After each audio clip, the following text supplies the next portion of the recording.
6. Hello there. How's it going, fam? Look what I just found. That's right, fam. Just found this. Should we try it out? Oh, wow. Less than 5 ingredients with a scan me for a free airdrop. Here's the magic part, fam. Got it right here. Give it a go. Whew. That was amazing. Refreshing. All the salts you need in your electrolyte premix. Definitely check out Crypto Rush now. It even has a bonus creatine. That's right, got to build those strong muscles, help with all that muscle recovery. Crypto Rush gives you the rush that you need to propel yourself throughout the day. Crypto Fam Radio, I'm your host Mountain Dew. Let's go get some Crypto Rush now.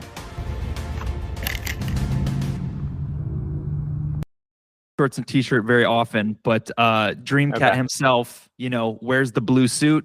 So this is what I wear when I do my podcast. So it's really just the framework, right? Image. The framework of the dreamer.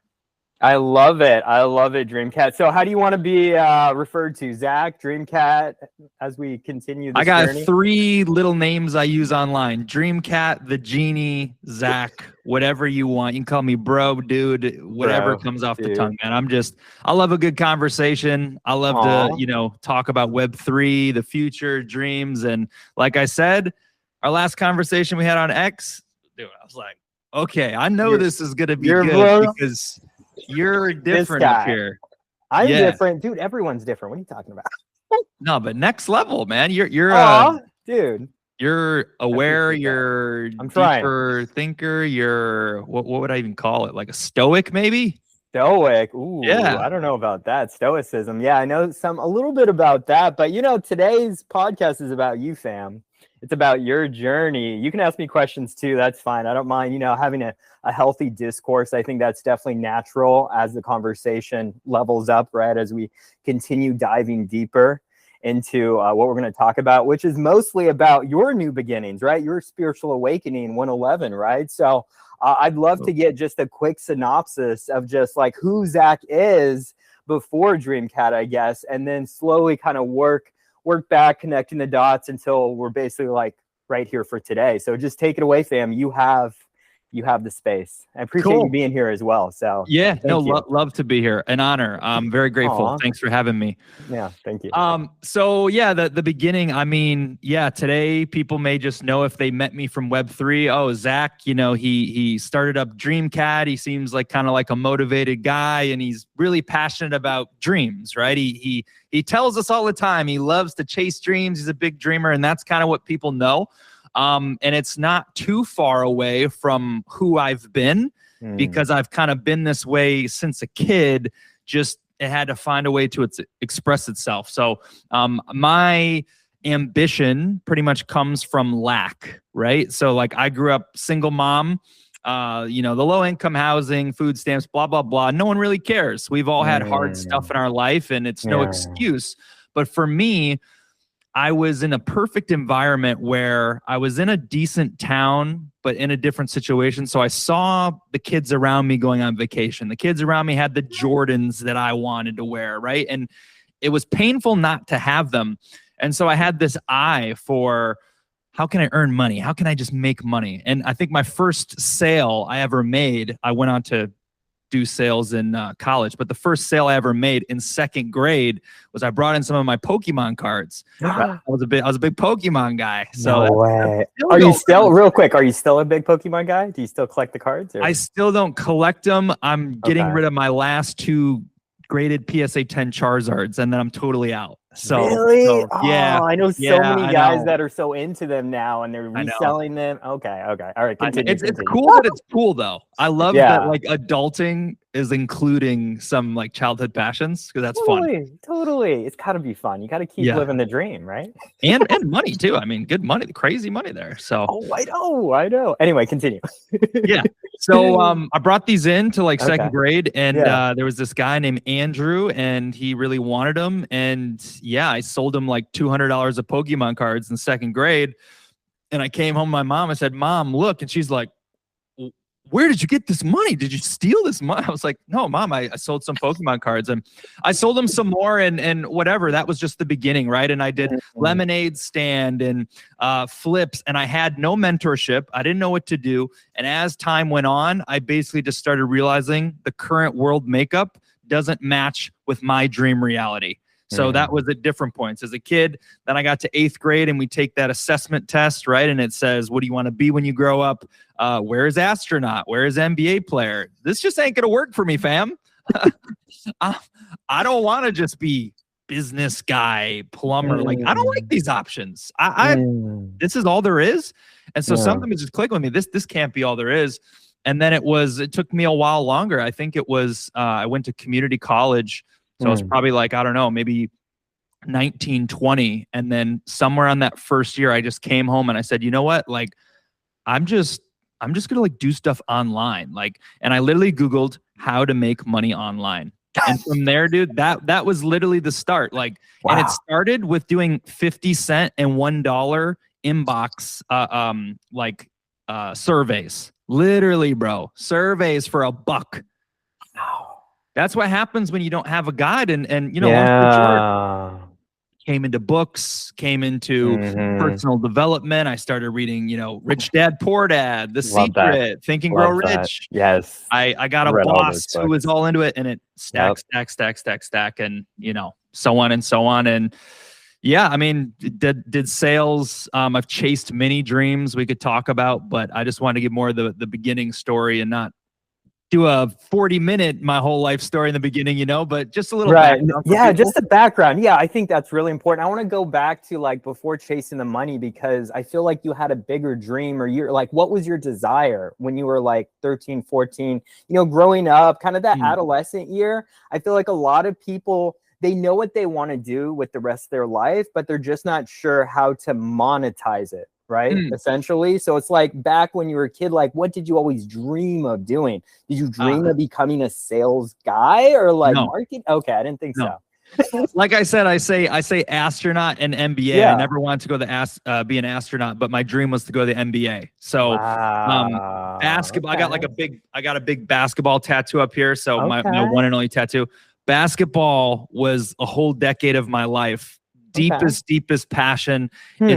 I exchanged it for entrepreneurship. There was a point where I made a trade-off because I had a crazy life event that changed my life. And that's where destiny, life, whatever you want to say, higher self, God, universe said, you're doing well, but you're just not getting it. We need to correct you to your course, because you're clearly not going to the MBA now. No offense, right? But because you were tall enough and white, or like, just kidding. Oh, you know, I'm like, eventually I came along, you know, like, you know, I'm white and I never hit the gym as much as I needed to. But see, that's where the discipline kind of comes into place, and from your dream to reality. No, I got you. Though, fam. Love basketball, still do, but I don't play anymore. I traded that for entrepreneurship. You said, right? Entrepreneurship. Yeah. So with entrepreneurship, tell me about, so you're educating yourself with all these books, you know, trying to get well acquainted of like, what does it mean to be an entrepreneur, and how do I make money from this, essentially, right? That was kind of your trajectory as you're going to community college. So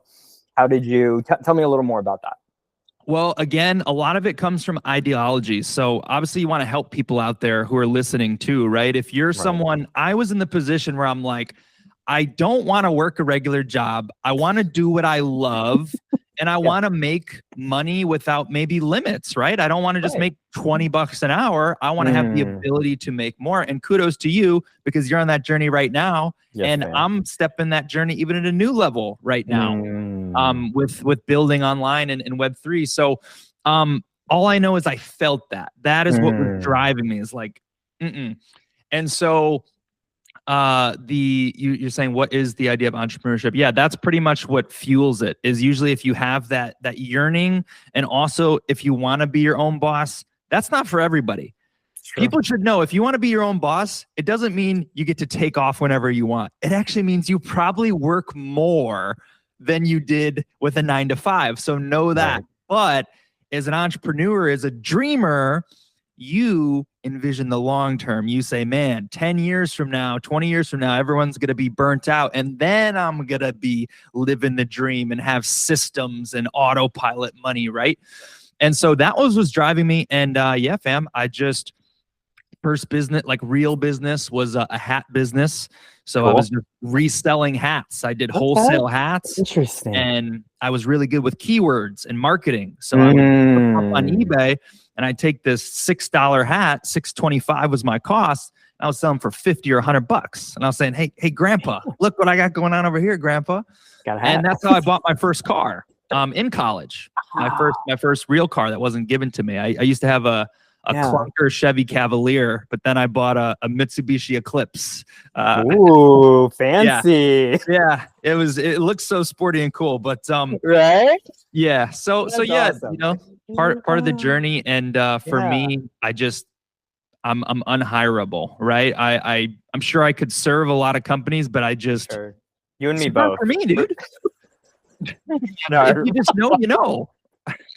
No, for sure. And I love what you were saying about entrepreneurship. You are your own boss. Essentially, you're working more hours than the traditional 9 to 5. But the thing is, you're working for something. You're working for yourself. You're working to build something for yourself that not only you will benefit, but the others around you that are part of your community benefit as well, right? The value rises all boats, so to speak, right? So tell me something. Okay. Tell me, how did you get into crypto? All right. I love asking this question. I think a lot of people obviously get into crypto because they want to make money, obviously. Yes. A lot of people do not make that money, but then they fall into community, right? And then they kind of get stuck in crypto because they're like, oh man, I'm lonely. I need friends, you know? And I'm like, I like this consistency. People are always doing these spaces, you know? So talk to me more about, I guess, how you fell into crypto, and then basically we'll start there. Awesome. Yeah. So I've definitely noticed what you said there is there are a lot of archetypes in Web3, and a huge chunk of them is the community lonely factor, right? Like, I want to make more friends. It's like a secret therapy, right? Because you're talking to people online who don't know who you are because the PFP, so you can say all your crazy stuff if you want. Right? So I've definitely noticed that one. For me, it was definitely money, but I attracted it. I actually attracted it to me. And this is a little law of attraction for people out there. And I'll tell you a really good story, twofold. And the first bit of it is when I found crypto, I was in a rock bottom, perfect timing. I was on the highest high of my life a year before, crushing it, speaking on stage, you know, making a lot of money, interviewing, bringing big time influencers like Grant Cardone. I got him in our office. Andy Frisella, I got him on our boss's podcast. Like Jack Canfield, all these people. I was on a high, bro. I was winning, and then I lost everything. I had to resign from my job. I had health problems. I spent every dime I had on health insurance, went in debt $10,000, moved back home to my mom's house, sleeping on an air mattress on the freaking floor. When was this? What year? 2020. Okay, so COVID. Yeah, this was the COVID era, man. Right before COVID, this happened. And COVID just made it worse. So no, guys, we're not too far along. Okay. And this is what's encouraging to me is I was so lost then. Anxiety, panic attacks, bro. I just fell off completely.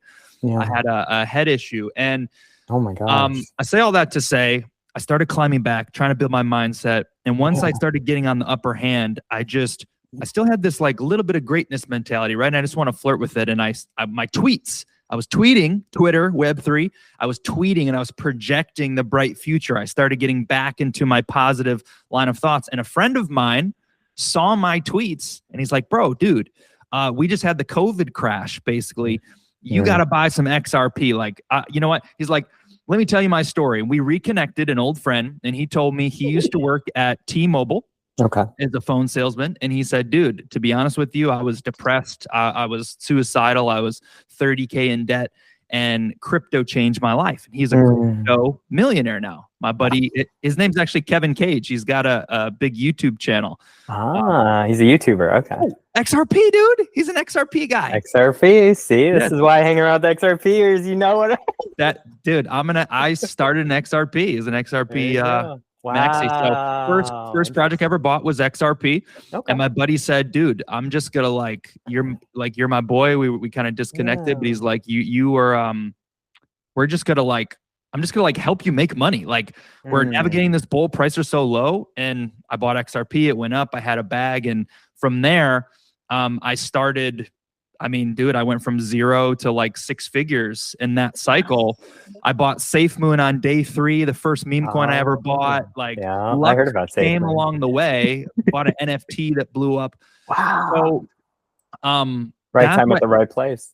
Right timing, right place. But there's one other piece to that. And so I mentioned all the bad, and I did get introduced to XRP, and I started changing my mindset. But somewhere along the way, we came into a new year. I don't know if it was 2021, but I remember it being Christmas, and I said, I'm gonna bounce back. And I got maybe a Ty Lopez course, a credit card course, and I set an intention. I said, this year my biggest goal is to make, I don't even remember the dollars. I'd be lying if I said, but I said I wanted to make a lot of money. I think maybe I said 6 figures. Sure. That was my goal. That was my intention. My number one arching goal was this year I'm gonna make money. And I tell people that's the year I made the most money I had made thus far in that journey, right? Was that year. And so it was literally manifested forward. I was looking for it and I found it. And that's what I tell people. It was almost like a decision and a state of energy that brought all the situations to me. Wow. How did you do that exactly? Tell me, how did you manifest? How did you let this law of attraction pull you to make that much money in that year? Exactly. Yeah. So it's actually really simple. So people, if you read up on it and you want to manifest anything, the first most important thing is, one, you need to decide, right? You need to decide and say, this is what I want. And it needs to be a narrow aim. So if you have 30, it's okay to have lots of goals in a year, but if it's all about energy. So you want to point your energy and your focus into a chief aim. One goal can lead to the next, but you want to focus it on one thing that you want to put your energy into. And so I chose money, right? I had a chief aim. And from there, I flirted with money. I flirted with people who have money. I flirted with different podcasts. I did a lot of brainwashing. That's how I got myself back. So I'd listen to audios just 3 hours a day. Okay. You know, you can do it. Even some rah-rah positivity stuff, like even some faith-based stuff I was listening to at the time. Like, God brought you down so you can rise up, and you know, your setbacks are your setups. And I just really got in that state. And then of course it's not magic. So you have to align yourself with a vehicle, identify a vehicle, or sometimes you attract the vehicle. So I attracted crypto, but another thing I was doing at the time, during that time, is I was flipping is something I knew, right? I knew how to flip things online. So I joined a flip group for like $20 a month, a Discord group that says, you know, hey, here's a PS5 dropping, click it instantly and you'll get one. I got PS5s when no one could get them, sold those for good profit. Flipping them. Okay, smart. That's actually how, even though I had my buddy Kevin who was telling me altcoins and all that stuff, that's how I found SafeMoon. They posted it in that group. I paid. It was the first crypto. It was luck. It was luck because I'd never bought a meme coin. I didn't know that most all have a huge potential and go to zero. I didn't know that yet. I was arrogant, but it was the first crypto post they made in that group. And he said, hey, I think this is going to be big. And I bought it. And I remember sharing my screenshot saying, man, I put in $340, I think, just on a whim. And my bag got to like 60K at the top of it. I think I sold it for like 35 or something like that. It's amazing. First meme coin. Woo! That's amazing. I've heard a lot about SafeMoon. Unfortunately, I missed that one. Good and bad. But I think the guy just went to jail. Wow. Yeah. After all this time, he the main leader. They were funneling money and buying houses and cars. But hey, of course. Hey, it was good while it lasted, right? Good while it lasted. Thank you, SafeMoon. And that's the power of getting in early too, right? You're at the you either got to get in or meme coiners. Okay, you either got to get in early, or you have to find a trend-like opportunity that's undervalued. that already gave you proof, right? Like an example here might be PopCat. PopCat went to 2 billion market cap. It's at 50 million market cap. I still think it's gonna be the biggest cat coin there is. I think so. And battle dogs and Doge. So that is another opportunity. But the third is believing in something. And that will align best with like Dreamcat, right? Like our all-time high is 735,000. The current market cap's 50,000, but we're 2 years old and we've never started because we're building what we're building here. This is like a decade plus mission. And it's not just about Memecoin success. It's not just about building and like motivating and inspiring dreamers. There's a bigger real world entrepreneurship mission on the back end of Dreamcat. It's a bigger purpose. So that we project that, we say that, and that's our little feeler of if you can do your research, if you can, we leave clues all over the place. If you go figure everything out and you look at it, then if you choose to believe, then you earn what you earn because you believe in something. So those are the three ways that I see. And this is how I love to invest. I invest things that people don't believe in. I love to believe in things, find undervalued things. And Memecoins is so great to do this because 90% of the investors only use the chart, right? It's what's pumping, what's hot, what's the ticker, and the quick rotations makes an opportunity for this because most people think Memecoins are one and done. But I am the believer of, maybe this didn't work out for NFTs, but I'm looking at what meme coins can last a decade because I'm going to get ahead. I didn't get XRP at 0.0001 cents. You know, I got it at 12 cents, which was good. But I want to say what meme coins are going to last a decade, right? Is it SPX 6900? Is it PopCat? Is it MOG? Is it Dreamcat? Is it what could it be? And so this is what I look at. And this is how I'm investing now with a long-term mindset for most of my meme bags, actually, for about half. I love that. So talk to me more about meme coins and talk to me more about the meme coin that you created, Dreamcat, and why it's so special to you. Oh, yeah. Well, meme coins as a whole. Listen, man. Listen, dude. I'm listening. Okay, you said a little bit of reverse. Give me a little take first on, sure. I just want to hear, because I don't know your full stance on meme coins. Give me your stance real quick so I can understand where you're at with these. Yeah, totally. Yeah, so I absolutely love meme coins. I think they're a great way to foster community, cultivate it, and really get people excited about crypto, right? So I'm pretty positive on meme coins. I know a lot of people don't like meme coins, especially currently. I think one of the biggest meme coins to date, and you know this, is Doge. Obviously, that is the OG of meme coins. And so Doge has really set the tone for a lot of these meme coins. So I'm a big believer in meme coins, always have been. I think one of the biggest community meme coins I really supported at the beginning, even before the bonding curve, was coins from the DigiJoin community. So their meme coins. I know Digi too, by the way. Yes. Yeah, yes. He was a big mentor of mine in trying to understand meme coins and the power of community around these meme coins. So I bought into his chart and I've been supporting coins ever since. And I've had NFTs. Actually, he sent me some. I bought some as well. I've staked and I've generated coins as their meme coins, and I've always been a supporter of meme coins. So yeah, that's kind of where I stand with the whole meme coin journey. But anyway, does that kind of answer your question? Well, man, I just want to know a little bit more. You know, we got to chat a bit, but I like to hear, you know, what if you think like, oh man, secretly meme coins suck, and I just want to talk about Web3, and then I'm like, meme coins are they have a place. Obviously, they have a place, and I just want to hear more about, I guess, like why you ended up starting your meme coin token, Dreamcat, and what you hope to achieve with it, you know, and then I guess your stance on meme coins in general.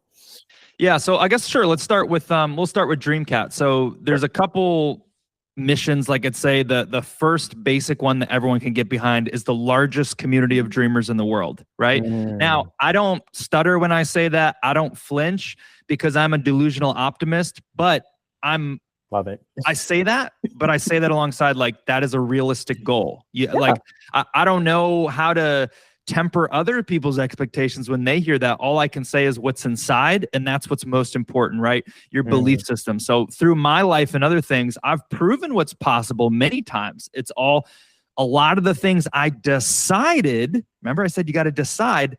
Those things came true already. I've had the proof. So I saw an opportunity and I said, man, I see what Digi sees. meme coins are a great community cultivation vehicle. They're misused. Oh, let's buy butthole coin. Let's buy Hitler coin. Like, right? It's like, damn, that's think something a little more positive here, guys. Come on, let's go. D-Gen, everyone says F you, F this, and everything's a scam, and there's a lot of negative players. There's zero regulation. Right, Wild West, yeah. All these things is why meme coins get slander. It's also why there's the greatest opportunity to do the opposite. Another principle of success. Wherever the masses are going, you capitalize, but you go in the opposite direction. So the masses want quick, easy, short-term, hype.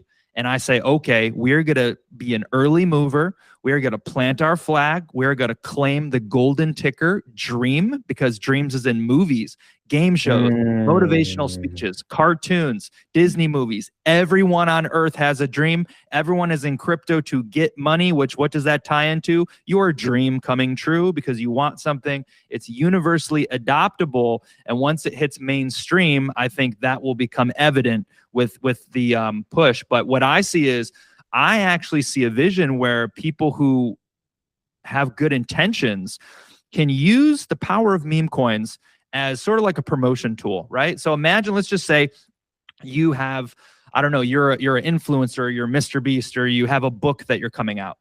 You know how it goes. Marketing can be a challenge, or, you know, you're building a brand, whatever, and you say, hey guys, you know, please share my book cover out there and I'll give you, you know, I don't know, I'll do a giveaway for $50. Like, retweet my book, share my book. Okay, that's one thing. But what if your product was directly tied to the meme coin in some way or represented that way? But now people willingly want to share it because they own stock in it.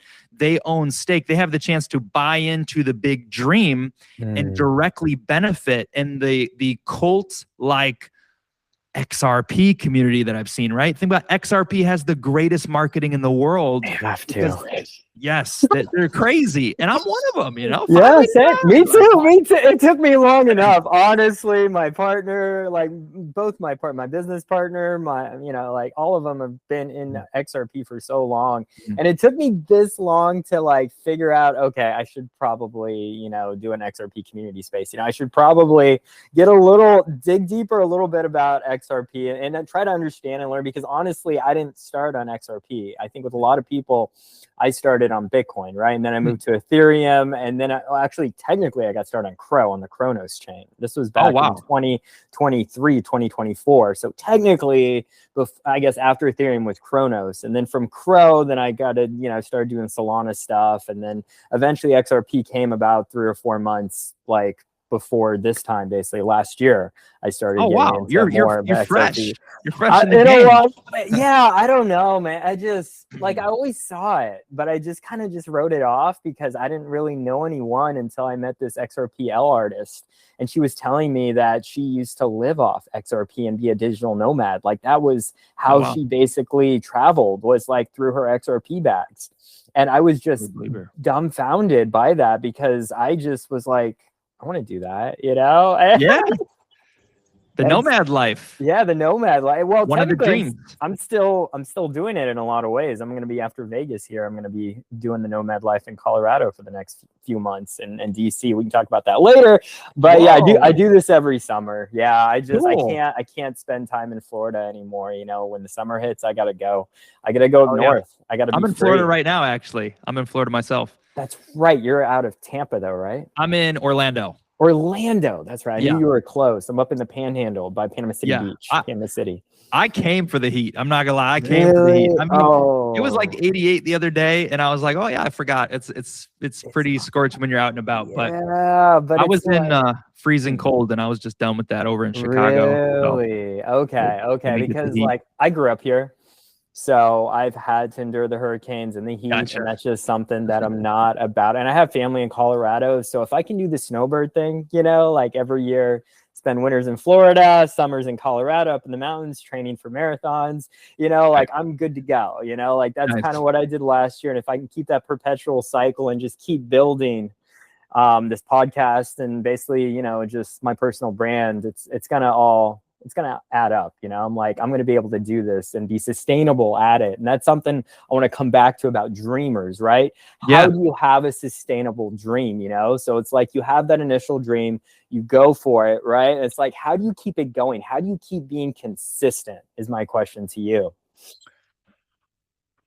All right, let's see. I have my mind in two places at once. Okay, sustainable. I was still thinking about the second question. I was still thinking about Memecoin. Okay. Oh, shit. Okay. Well, we can tie this in with Memecoins. Think about it, right? Because we want Memecoins, or technically our Memecoin projects, to be sustainable, right? We want that belief to be sustainable. How do you get there? How do you get from A to B? How, like, besides the consistency part, obviously, in your building, but like, how do you keep that frame of mind? Because come on, let's be real. Not every day is going to be a great day. You know, I mean, it's hard, man. Like, I woke up this morning not wanting to go for a run, but you know what I did? I finally got myself out the door. I ran my freaking 8 miles for my marathon training, and I came back. I documented, I posted on X. I took a shower real quick. I ate something, and I came here to talk to you. Like, that's been my morning. Sounds like you're winning. Sometimes it's hard to get up, but once you get the body moving, once you were done, I bet you felt satisfied that you did it, right? It was a reinforcement to your own mind. Hey, we did the work. We did what we said we were going to do, and that builds more confidence.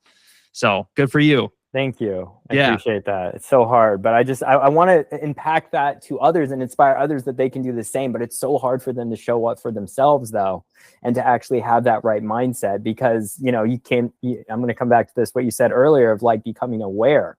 And I think a lot of people, they don't have that awareness factor, or they think they do, but they really don't, because if they did, they know that discipline, the more discipline you have, the more freedom you have too. Right? And being an entrepreneur and showing up for yourself before you show up for others, that's self-care. And so maybe applying that to what you were saying earlier of like, how does one show up and continue that dream, right? How does one consistently show up? Like, how do you show up every day with this big dream and you're not at that market cap that you want to with your project? Like, what gets you up out of the morning? Yeah. So okay, on what you said, discipline, right? Discipline's a magic word. It's a very hard thing to do. It's an X factor that makes the difference. In order to have that, you need two things. Okay. One, you need a big why.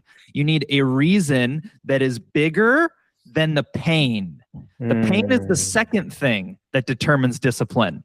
When you've been trying to chase a dream or get towards a goal and you keep failing yourself, I'm going to wake up early. I'm going to lose 50 pounds this year. Oh man, that was my goal in 2018, 2019, 2020.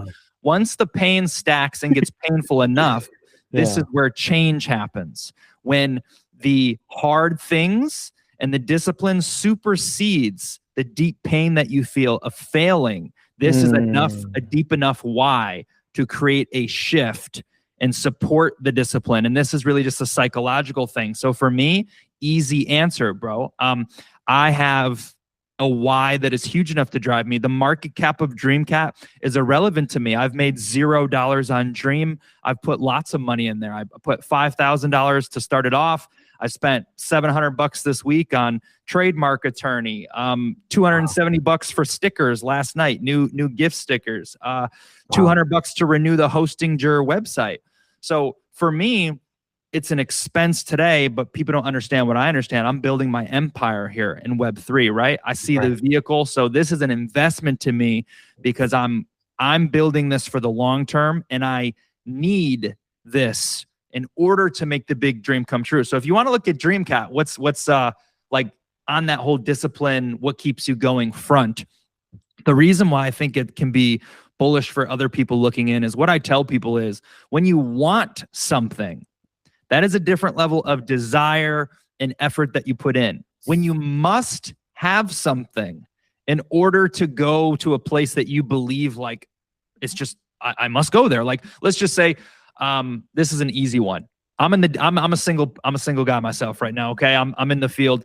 Love it. Girls want to get married and have kids so bad. They do. Okay. They do. But the guys, we're not ready yet, you know? No, because we have more time, right? We don't have the egg clock isn't winding out on us, right? That's their thing. Shout out to girls. That's actually sucks. Tough. It's like tough. I know a lot of girls like that. Yeah. Anyway, back to your point. I see the 29, 30, 31 is like, I want to get married tomorrow and pop out kids. Yeah. And that would be a good example of, it's not that they like at that point, what I'm saying is not like that they hope or want to get in a relationship. They're like, no, I'm going to find somebody. As that sounds like that's what I sense, some of the desperation. Like, I'm going to find someone and I'm going to get married, right? Like, that's what I see. So for me, and at least for my dreams, they aren't based on, I want these things. I have to do things. And so when you pick this is how you achieve a good life, by the way. Make a humongous dream, a humongous beyond the stars dream. And then on the pursuit of getting there, you stumble into some other people's dream. So for example, this past December, I was blessed to go to Moscow, Russia, St. Petersburg, Russia, London. Wow. I went to Paris, France. I went to Cologne, Germany. I went to Vienna, Austria. I got to see some of the best Christmas destinations in the world. Awesome. That's some people's entire dream. Their entire dream would be to go to Paris for one, summer. And I did 5 of the best countries, and I got more to come this year. Japan, Tokyo. I'm going to Cali, France again. Why? Wow. Why? Not here to brag, not here to say this. I'm here to say that I had to do that in order to move forward in my big dream. I have inspiration. I want to create something great. In order to be the best, I must see the best. So in my mind, I made that goal 4 years ago to go to these places, and the timer was up against my back because I can't move forward on my dream until I do this. And guess what that caused? That caused urgency. That caused a deep, like it's a must, it's pressure, it's whatever. And I did it. But some people say, man, maybe I'll go see London someday. That would be a dream. It's a want. It's a hope. It's a wish. You need a deeper why. And so the why behind dream is my life's biggest dream. So Dreamcat is a piece of the puzzle. You see this setup, this podcast? I was going to mention, the whole Monopoly thing. I'd love to hear more about that. I could tell you an amazing story on those signs. This is synchronicity. We'll get into some of that stuff. Okay. I told you we could talk for a long time. No, I told you, man. I got up to 3 hours, bro. I'm here for it. Let's go. We've only scratched the surface, only 38 minutes in.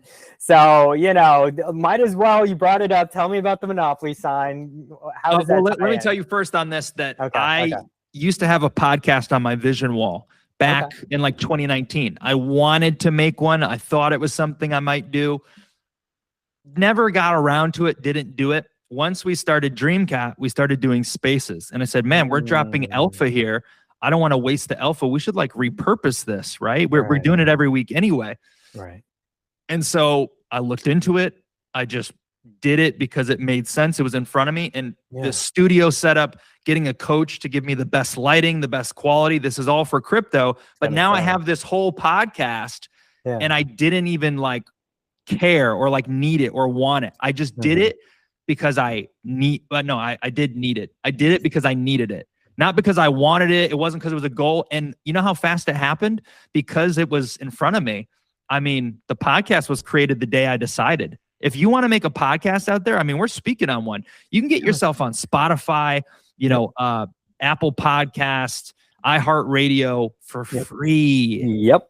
That's that insane. Easy. Yep. So all of this, I just want to say, was a result of it became so easy because it was nothing. It was just a clip in the belt because it's part of the must to build dream and get to the next level and next level. So that really helped. But yeah, the signs, that's another story, man. Tell me. We're here. I'm listening. All right, let's get into synchronicity if we can. So if you guys don't know the backstory, by the way, I don't know how doxed you are. Do you use your name?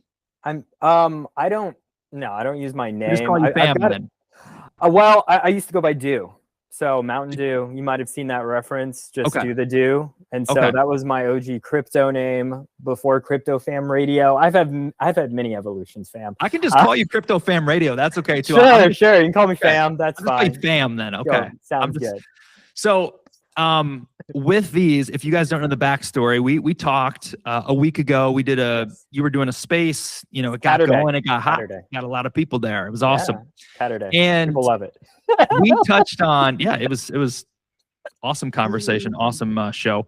And we touched on a little bit of awakening stuff, a little bit of maybe it's like a little metaphysical, a little, synchronicities. And that's a huge part of my life right now. And this is a very, very interesting topic because to me, it combines with self-help and personal development, which is what I'm all about, right? It intersects.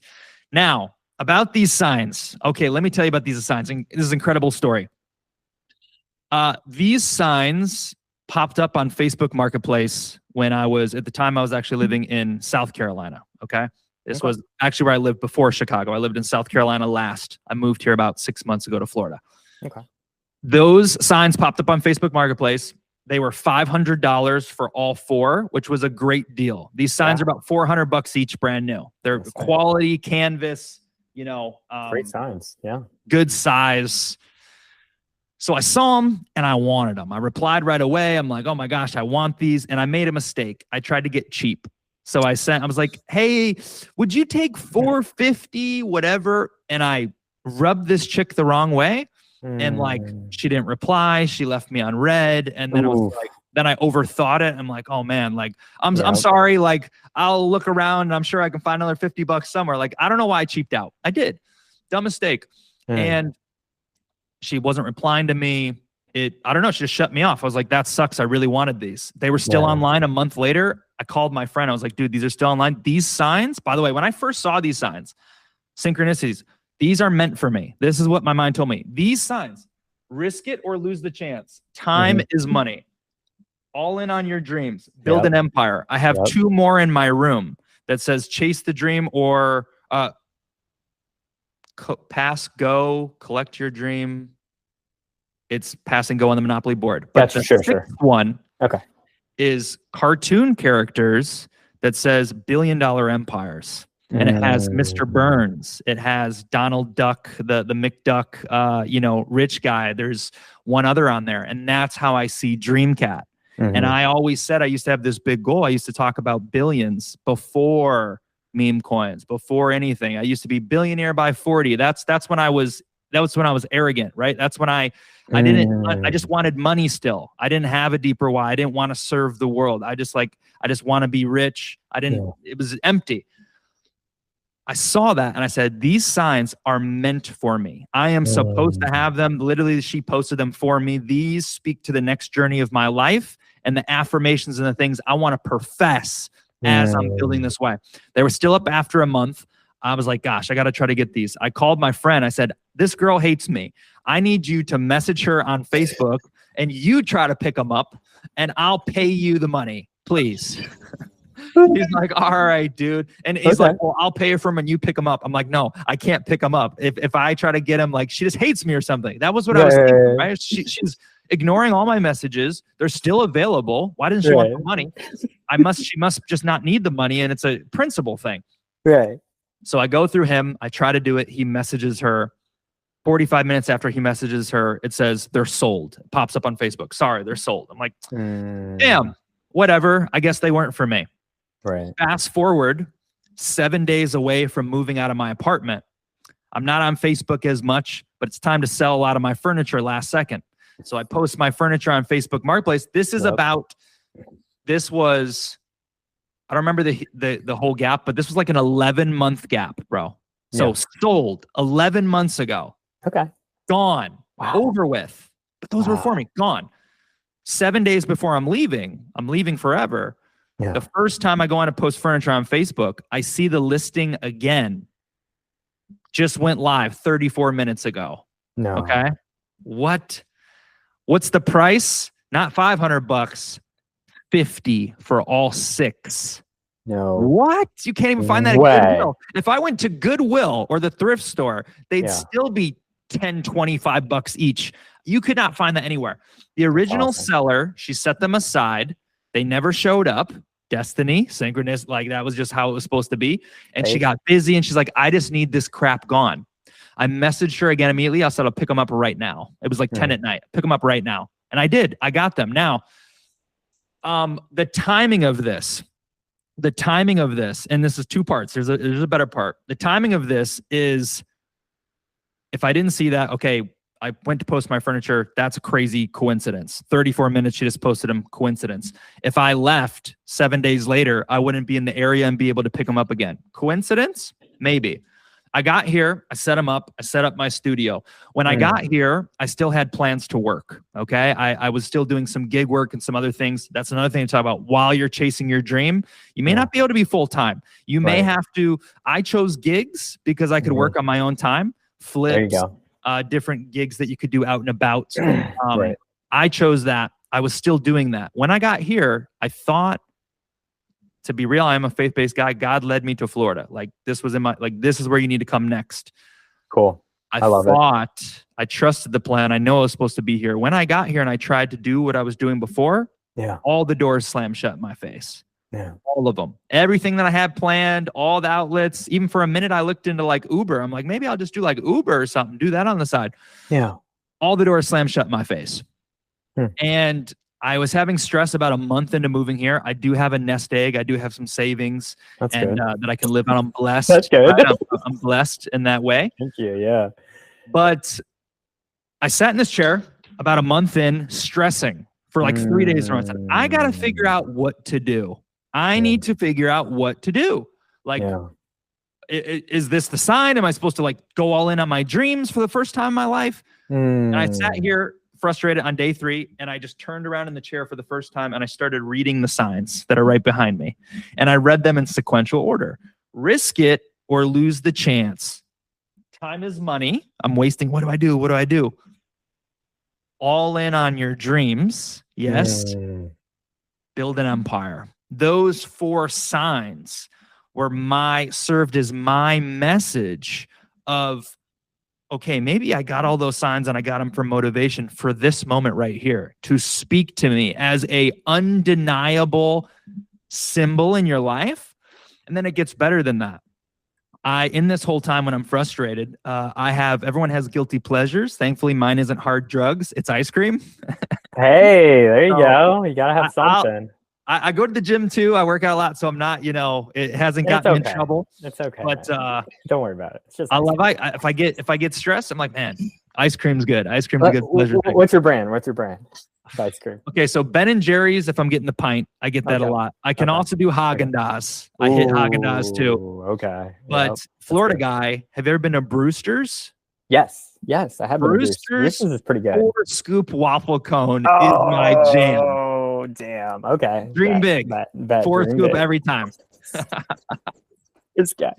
Oh, I love it, man. I love it, fam. Yeah. I'm a big Magnum guy, so I'm like, gotta have Okay. Nice. Yeah. The bars. Just the bars, man. The sticks or whatever. Because I don't feel guilty because it's just small, right? It's after the stick, I'm done, right? It's not a freaking pint. I don't have to keep scooping. I'm like, just a pint, so I don't feel too bad. But if I get 2 bars, then I feel really guilty. So I try to like, all right, just the 4-box thing, and I'm just 1 a day kind of deal. But like, since I'm doing my marathon training, dude, I've pretty much cut out all sugar, all processed foods. There's that discipline. Healthy.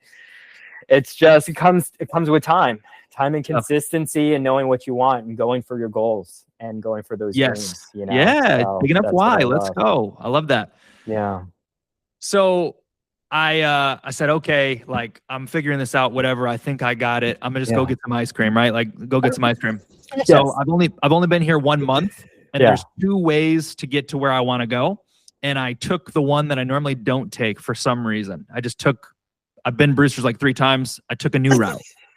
It was my 4th time in 1 month. I know Brewster's. They had that in the Carolinas. Okay. I go a different route. Okay. I'm in my head.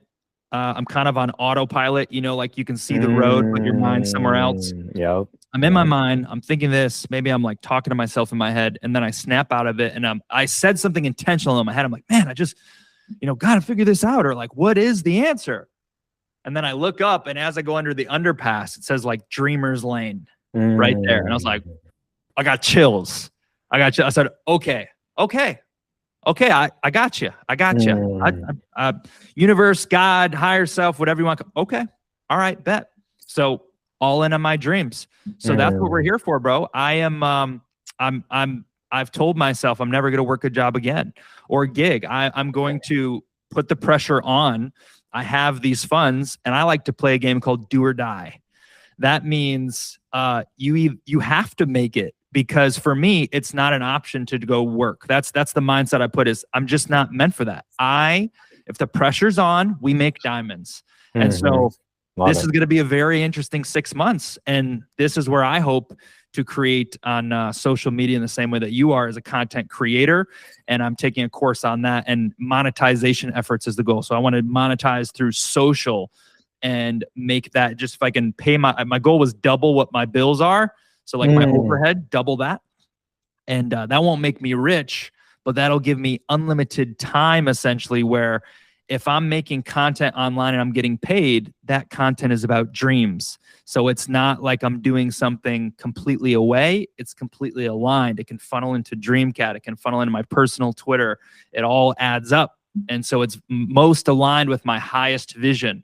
And so I feel that's what I'm being led to. And then for the people out there, this happens in your life when you sometimes an inner voice, whatever you want to call it, right? Different religions, whatever, God, universe wants you to make a shift, and you see it as a hardship, as a setback. That's what I saw when I was sleeping on my mom's in my mom's house, right? But it set me up for crypto, changed my life. It's why I'm here with you today, because of that. I'm not working anymore. Like I was in a 9-to-5 that I loved, a dream job, an incredible job. I worked there for 1 year. It's over now. I got my degree for that, everything.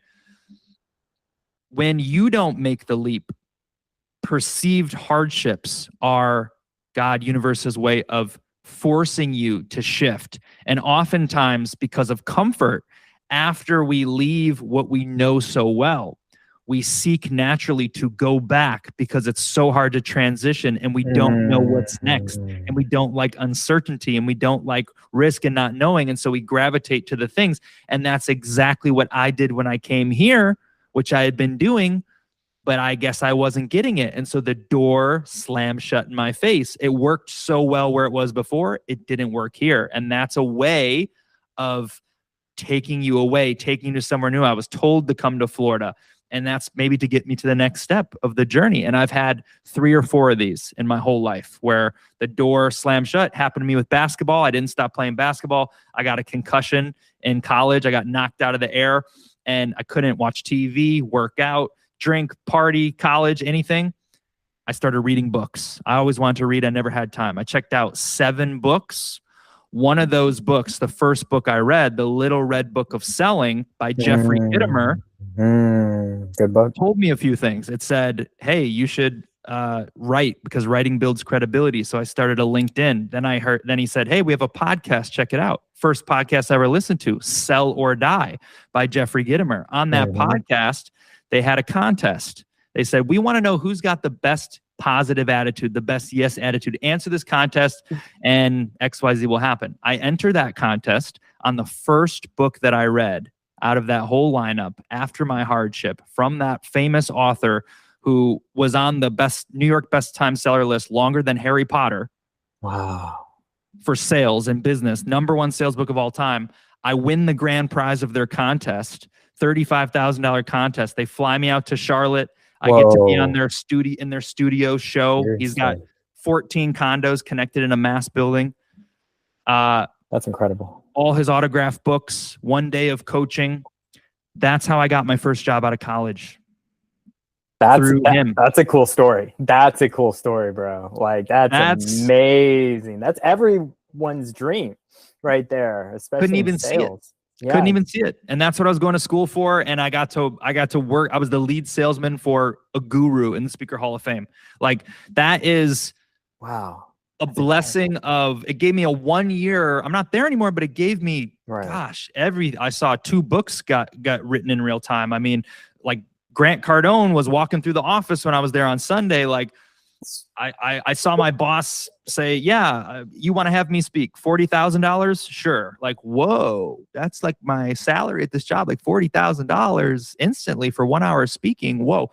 It raised my standard. It was awesome for me.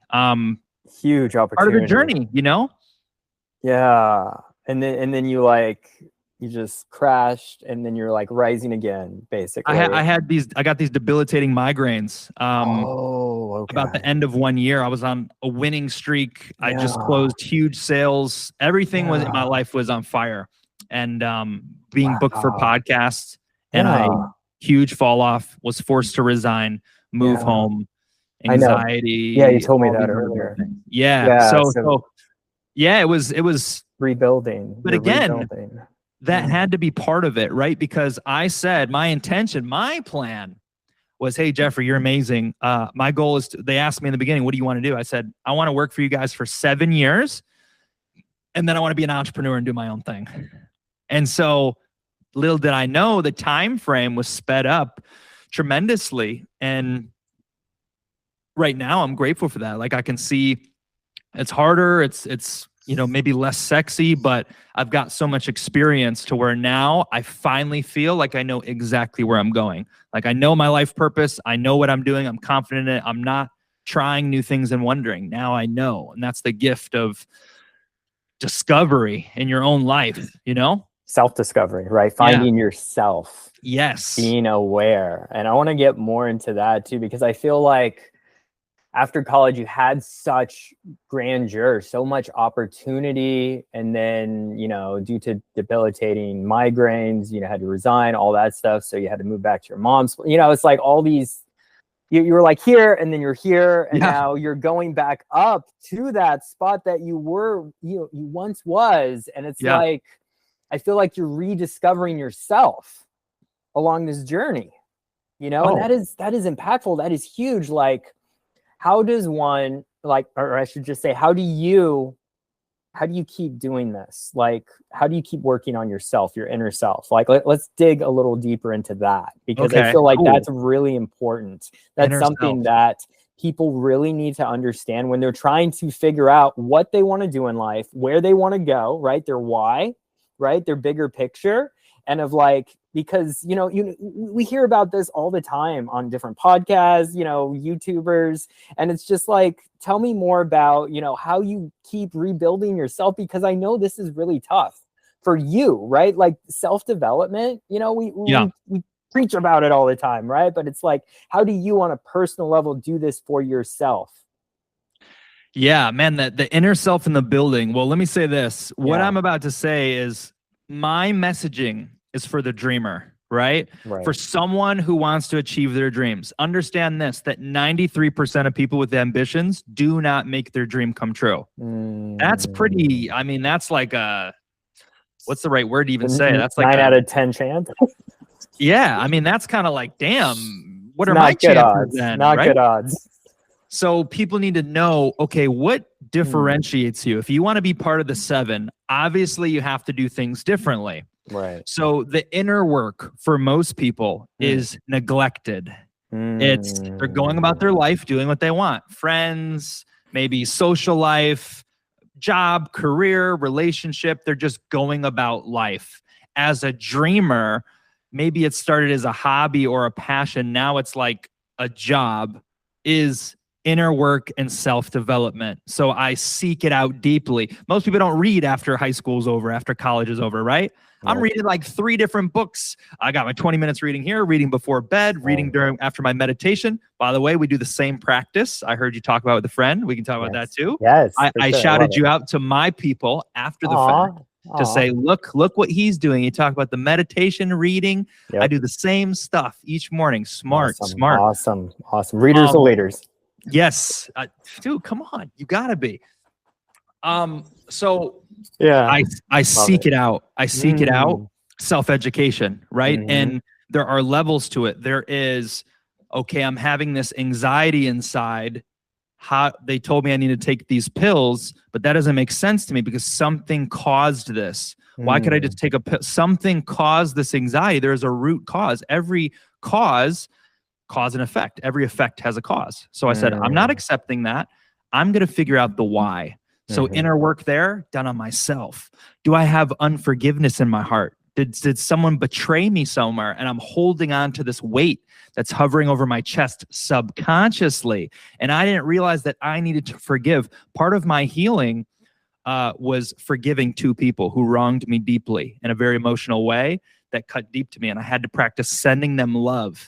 And on the first day I did it, a huge weight came off my chest. I said, whoa, I didn't even know that was there. That's a piece of it, right? Then I had to understand anxiety of, man, well, it's really just my thoughts, and anxiety is fueled by lies that we're telling ourselves on repeat. It's the anxious things people fear are irrational, right? People are scared to fly in a plane. This plane's coming down. Do the math. How many planes come down a year? How many in America, right? Very rare. 30 millions go. It's like 0.00000. Yeah. So irrational. All my fears were irrational. They were built up. So I had to identify that. That's one layer. I've gone through the different layers. The most recent is my spiritual journey. That is willingly inner work that I sought out to discover. And man, holy moly, is that something? And then the inner work, of course, of the self-development's always ongoing for me. So self-help, personal development, the belief systems. And the thing with those is you have to do it. It's just like school. The more you study, the more you become a master. Knowledge is not power. That is a cliche. Applied knowledge is power. There we go. Oh, yeah, I heard that before. I know about that. But you're not doing it. You're not doing it. I am also victim to this. I have known what to do before, and I have not done it because maybe I didn't believe in it 100%. Maybe I needed to. Maybe the Bible told me this and Tony Robbins told me this, but I had to hear it from Neville Goddard. And I said, oh my gosh, they're all saying the exact same thing. It was true all along. Now I believe in 100%, and I'm going to step forward and trust that principle. And oh my gosh, it works. So the inner work is, again, as a dreamer, the inner work is work. You got to seek out things that aren't a requirement of life. You have free will. You can do whatever you want. You can watch cartoons. That'll feel good. But why are you so depressed and anxious inside? Because you're neglecting. You have a purpose on this earth. Every human being, as long as you're not an AI or an NPC, okay? I think there really is NPCs out there, by the way. I really believe it. Seriously, you don't know unless you actually meet them IRL, you know? And the eyes. Oh. Some people's eyes are dead. Do you pick up on this? Not yours. I'm saying some people's eyes. I was pointing. I wasn't looking at your eyes. I don't think that about you. Thank you. But some people you meet and they say, okay, here's a principle. The eyes are the window to the soul, right? I've heard that. Yeah. When you look into people's eyes, I'm very like kind of like a little bit empath. Like I feel feelings of people. I could see that. And sometimes I'll walk past them at the grocery store. I'll be like, oh man, that girl's in so much pain. There's no tears. I just feel it instantly by looking at pain. Yeah. And when there's people who, a lot of times it's like the celebrities, that's a little conspiracy, right? The celebrities are always wearing sunglasses. People talk about like clones and stuff. They say like, could you believe in this? Is it because the eyes tell all? And when you see the eyes, you can tell when people have no life force in their eyes. So the soul that any real dreamer and human has is reflected through the eyes. You can see the vitality, the life force really deeper in the eyes. My emotions show you, my hands show you, but really it's in the eyes. And you can see people who have just, there's nothing clicking. It's the dead eyes. And that's a little conspiratorial, but some of the spiritual path people like Dolores Cannon, I don't know if you came across her at all ever. No, I haven't. Who's she? She's a metaphysical teacher. She was a hypnotherapist. Interesting. She would put people in hypnotherapy and explore past life regression. So that's like really deep. I don't know how deep you are in your journey. That might be like weird. But no, I was getting into hypnosis last year. So this is interesting. You? Yes. The cartoon artist, Scott Adams. I'm not sure if you're familiar with him, but he just passed away about a month ago. Oh man. He was the creator of Dilbert. Remember the comic strips? Oh, yeah. Scott Adams. He had a podcast. Yeah, he ran a podcast, Coffee with Scott Adams. He ran this podcast for years, but I was a huge supporter of him. I bought all his books, but he's a trained hypnotist. Oh, and he's also in persuasion, right? He's in a lot of his books, and he teaches you about persuasion, about how Trump does the things he does. And I've learned a lot of his techniques based off my own marketing. So it's really interesting that you're talking about this person specifically, because I'm like, I try to show up and brainwash myself constantly every single day. Self-hypnosis, right? Yeah. And this is a determining factor of how I show up for myself, right? Before I show up for others. Because when I do, I'm already preset. I'm already preconditioned. I'm already positive, uplifting, and encouraging, because this is how I want to impact the people that support me. I feel your energy come alive right there. Yeah. Definitely not an NPC. Okay. But anyway, back to these NPCs, because I think you're onto something about that, because a lot of people are like, are these aliens then? Are they actually really human? You know, it's like, not to get a little conspiratorial, but I want to get into this a little bit, because you're not the first person that has brought this up. So that's what I'm saying. And a lot of even the Charlie Kirk thing. You know, I won't go too deep into conspiracy stuff. I know it like the back of my hand. I bet you do. I don't want to publicly put my name on it yet. Sure. No, fair enough. But I would say this is a conspiratorial time, right? A lot of things that used to be conspiracies are true in today's age with everything that's coming out. But I'll tell you one other clue that I've heard and know. I'll give you one other clue here, is that a good way to people to assess, and this could be scary in case you're like, oh my gosh, was I always an NPC? Is they say that NPCs don't have the inner voice. So that you think, I'm sure you have a voice in your head sometimes that says things to you that are those your thoughts, or is that your little conscious in your brain talking to you, or he tells you to do this or to do that? That is something allegedly that NPCs don't have. And basically what they are is they're the people who are the most reactionary. So oftentimes you see people who are always chasing the next thing, right? Like, oh man, Ukraine, and Russia this, and Iran this, and Gaza, blah, blah, blah. Like always going to one thing. They're screaming at the top. I'm not saying it's like, I'm not trying to say it's like liberals and politics. That was just one little thing. I'm not saying that. That's just one thing I think of is, why are these people so mad? Why are they screaming about nothing? Right? It's like, just doesn't make sense. Right. They say that the people don't have an inner voice in their head, and that's one way to know. And so they don't actually know. The thing is, if you really want to study like actual NPCs and believe in it, the study is on it, is that people don't know that they're an NPC. They live a normal life, they have a normal job, but maybe they can't find that dream. Maybe they're like, I don't know what my purpose is, or that's where their eyes are dead. Going back to it, every person who has a soul, an NPC does not have a soul. That's the thing. They're still human, they're still normal. You could have some friends, you could talk about sports, they can buy crypto, all normal things, but they don't have the divine spark, which every real human being does. If you have a divine spark, which I'm sure the mass majority of people is, those people on earth, you have a purpose. You have a bigger purpose. It's not just to work your job. It's not just to have kids. You have a deeper purpose. And what is the earth model? Well, man, we're so wired to, I need to get a job because I need to make money so I can pay for my credit card debt, my Gucci bag, my car payments, my house. And oh man, I'm basically just in the rat race, a slave to money. Yeah. You may get caught up even as a soul-based being. A lot of people are in that. They're just, they've never done the inner work to discover, is this what I'm supposed to do with my whole life? Maybe they've been given synchronicities, but they're not attuned to them, because the part of this earth, this is also in the metaphysicals, new age stuff, is that my view on earth is that earth is a school, okay? Earth is I don't know how deep you are on this, so if I get crazy, take it away. No, I'm listening. I don't want to weird you out. I may already know this, so just continue. Okay. Well, my take on things, I'm happy to share this, is the way I see Earth. Do we live in a simulation, real quick? Do we live in a simulation? Yes and no. Okay. So I don't want to say all my beliefs, but Earth, the way I see it, is a school. Okay. One of many schools. If you go to Dolores Cannon and you look at hypnotherapists, what she does when she puts them in hypnosis is she brings their soul to the front. A soul can't die. Energy cannot die. energy. When you die, your soul moves forward. A lot of people believe that. Maybe I go to heaven, maybe I go to hell, maybe I'm reincarnated, whatever you believe. Okay.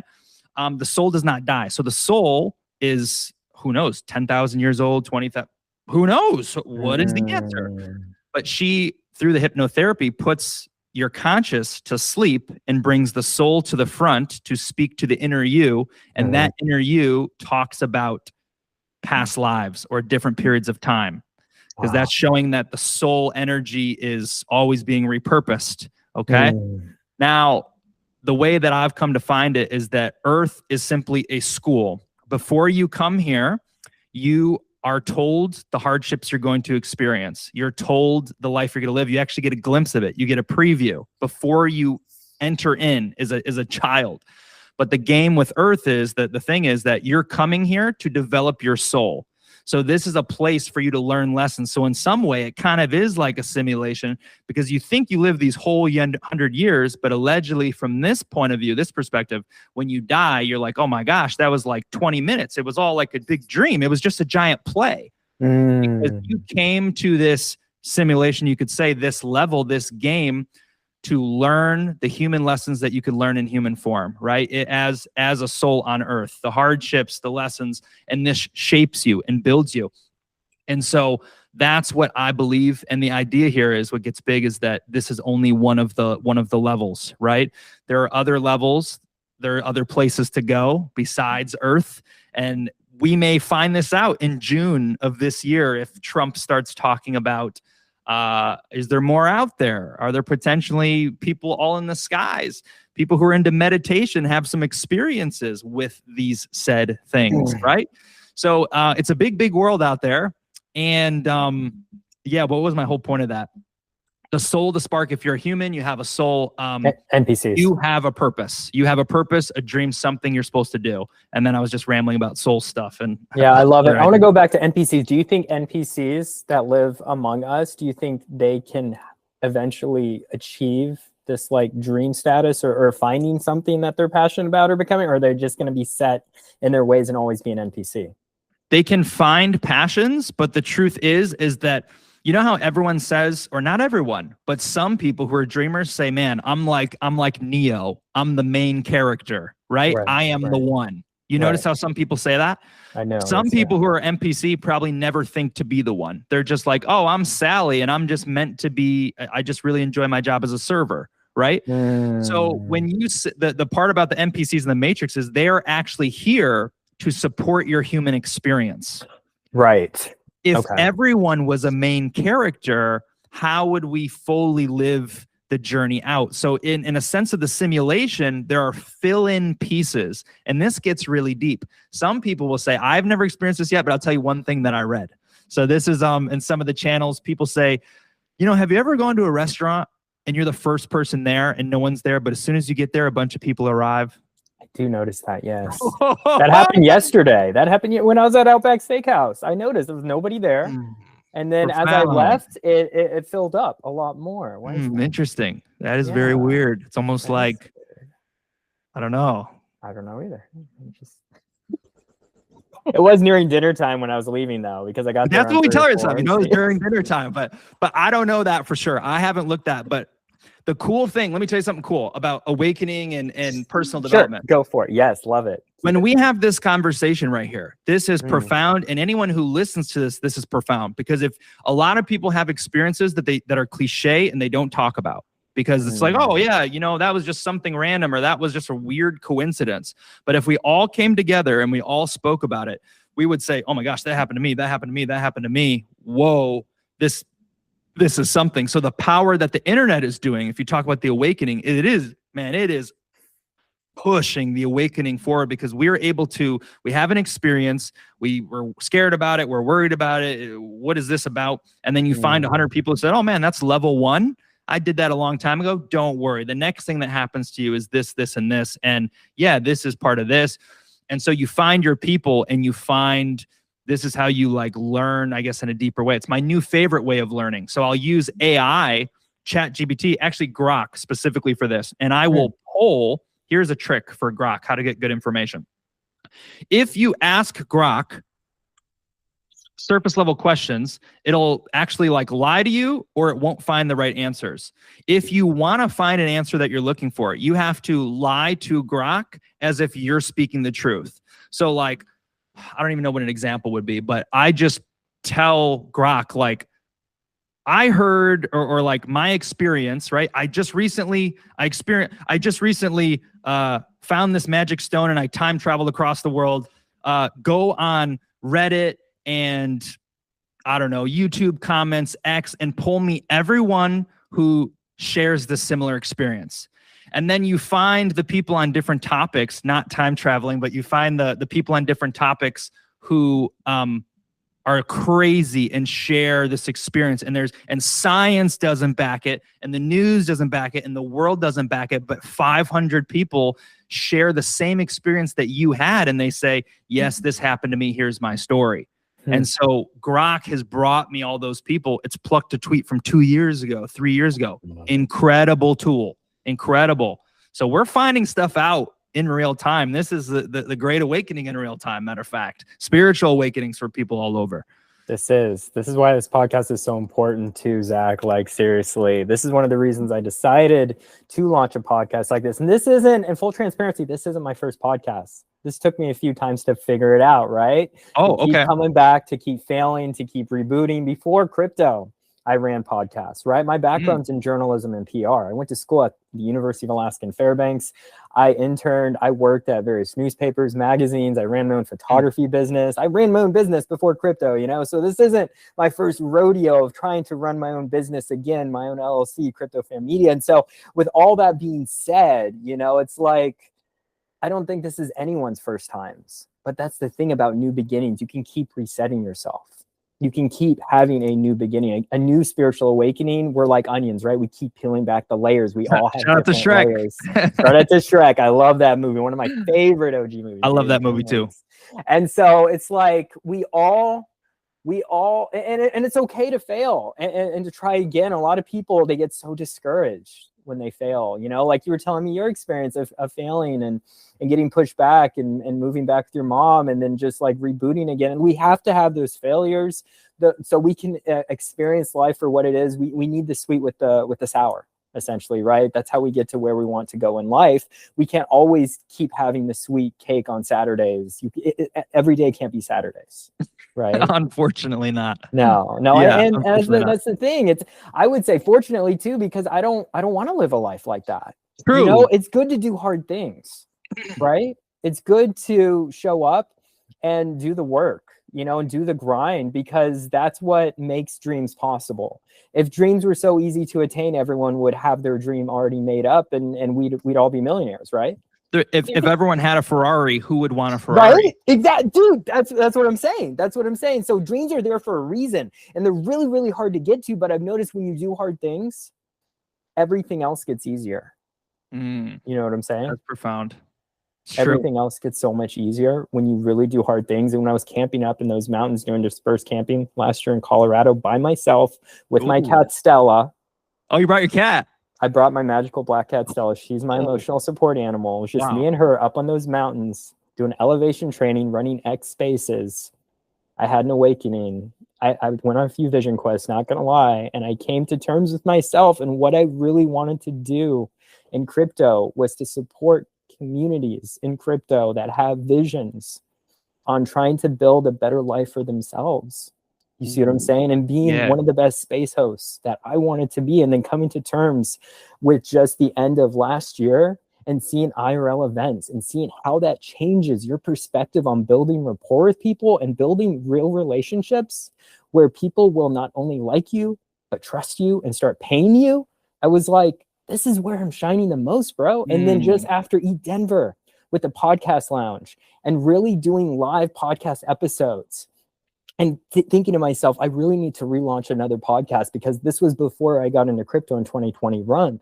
I was doing several different podcasts. I did an entrepreneur podcast. I even did another podcast called As Time Goes By, where I interviewed retirees about their life stories, because I was working at a retirement home at the time as a driver, bro, because I failed. I thought I had failed at my photography business. It was burning to the ground, you know, like I had been running as a wedding photographer for 7+ years. I just got burnt out doing it. I was not happy in the relationship I was constantly in, you know, and it's just one thing kind of led to another. And I kind of just was like, I found this podcast as like a respite of this, like getting to know people in a very meaningful way. And when I launched 111, if you know anything about numerology, angel numbers, new beginnings, you know, spiritual awakening, I really wanted this podcast to be different, not about crypto, but about the people behind the projects, right? About people that have such a big dream that they can have a platform that they can share this and where we can really build something beautiful together, you know? So yeah, sorry, I'm getting emotional just thinking about it, bro. I love it, dude. I love it. I am you talk about, you know, connecting with people, rapport. I am a passion-based, heartfelt, heart on my sleeve person. I feel it come out of you. I love your passion. I love it. I love it. Good. It's good that you get emotional about it. You're high on life. You had thinking about your awakening and thinking about your purpose and your dream moves you because I can see, you know, the excitement of you like finding your way or whatever, because I'm trying to figure it out along my journey. I just want people to come with me and experience that too. I know. That is the best part is we're all okay. Yeah. One thing I left out when you in this theory, when you're coming to Earth and you're coming to an Earth school and you know, see everything that's going to happen. One thing of it that makes it so hard is your memory is wiped. So maybe people don't believe that. So, you know, but when you come here, all the things you were taught are left out. Some of those things come up in the self hypnosis regression. That's like a hack. So with that, you say, I'm just trying to figure it out. That's part of it.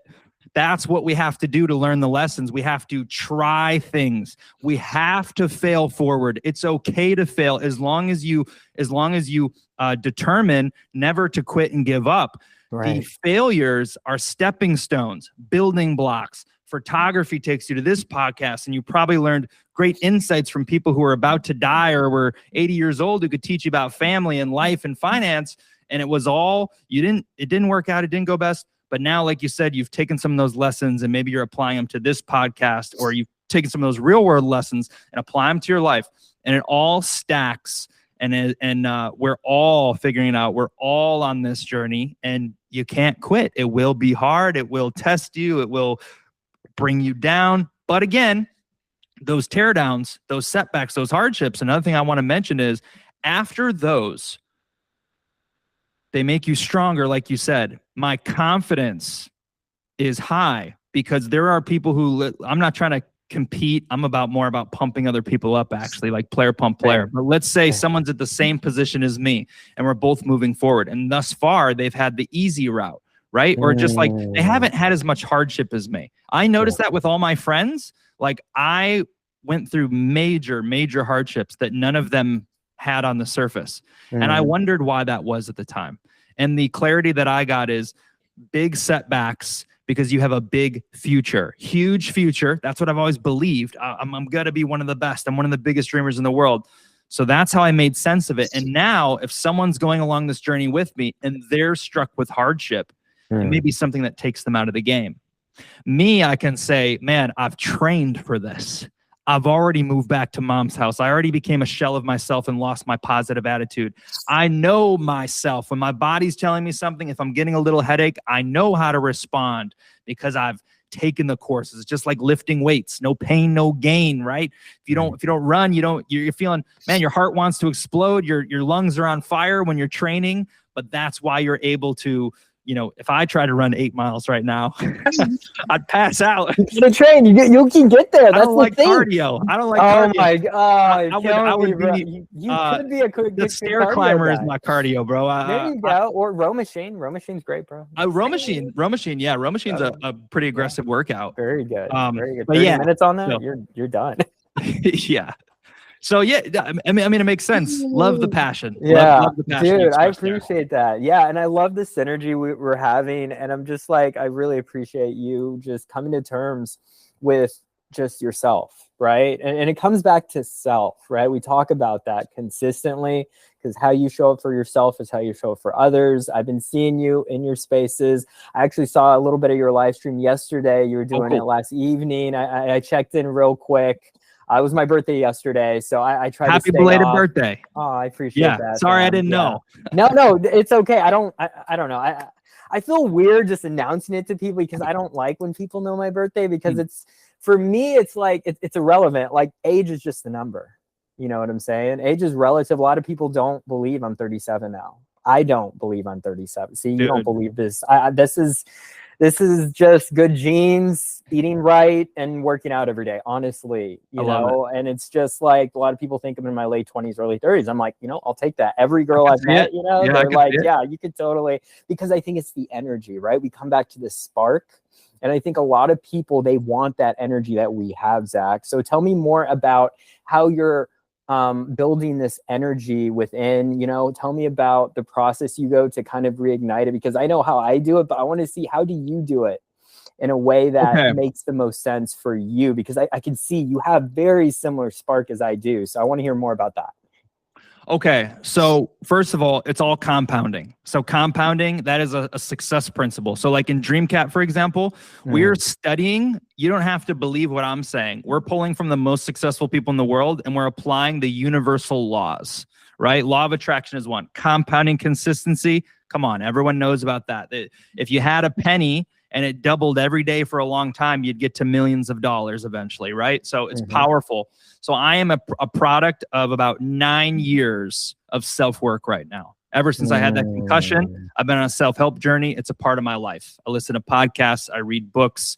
I've gone through several burn it all down restarts a couple times. So that's number one. Number two is I've learned this principle that I'm adopting deeply, and it's coming this in the last 6 months. There's two principles that are guiding me right now deeply. The first is that the understanding that everything in life that we're looking for, the answers, I don't know, where we're supposed to go, what we're supposed to do, all the answers are within. Everything is within. But you have to get quiet enough. You have to get in the mind space. You have to do self-discovery to find what those things are, to find the purpose, to find the dream. It's within. You have to cultivate it. You have to draw it out. And so now, when I don't know what to do in my natural self, I go within and I let go. That's how I found out to move to Florida. I didn't know what to do. I went outside in the grass one morning. I did meditation and prayer. I didn't know. I was like, this.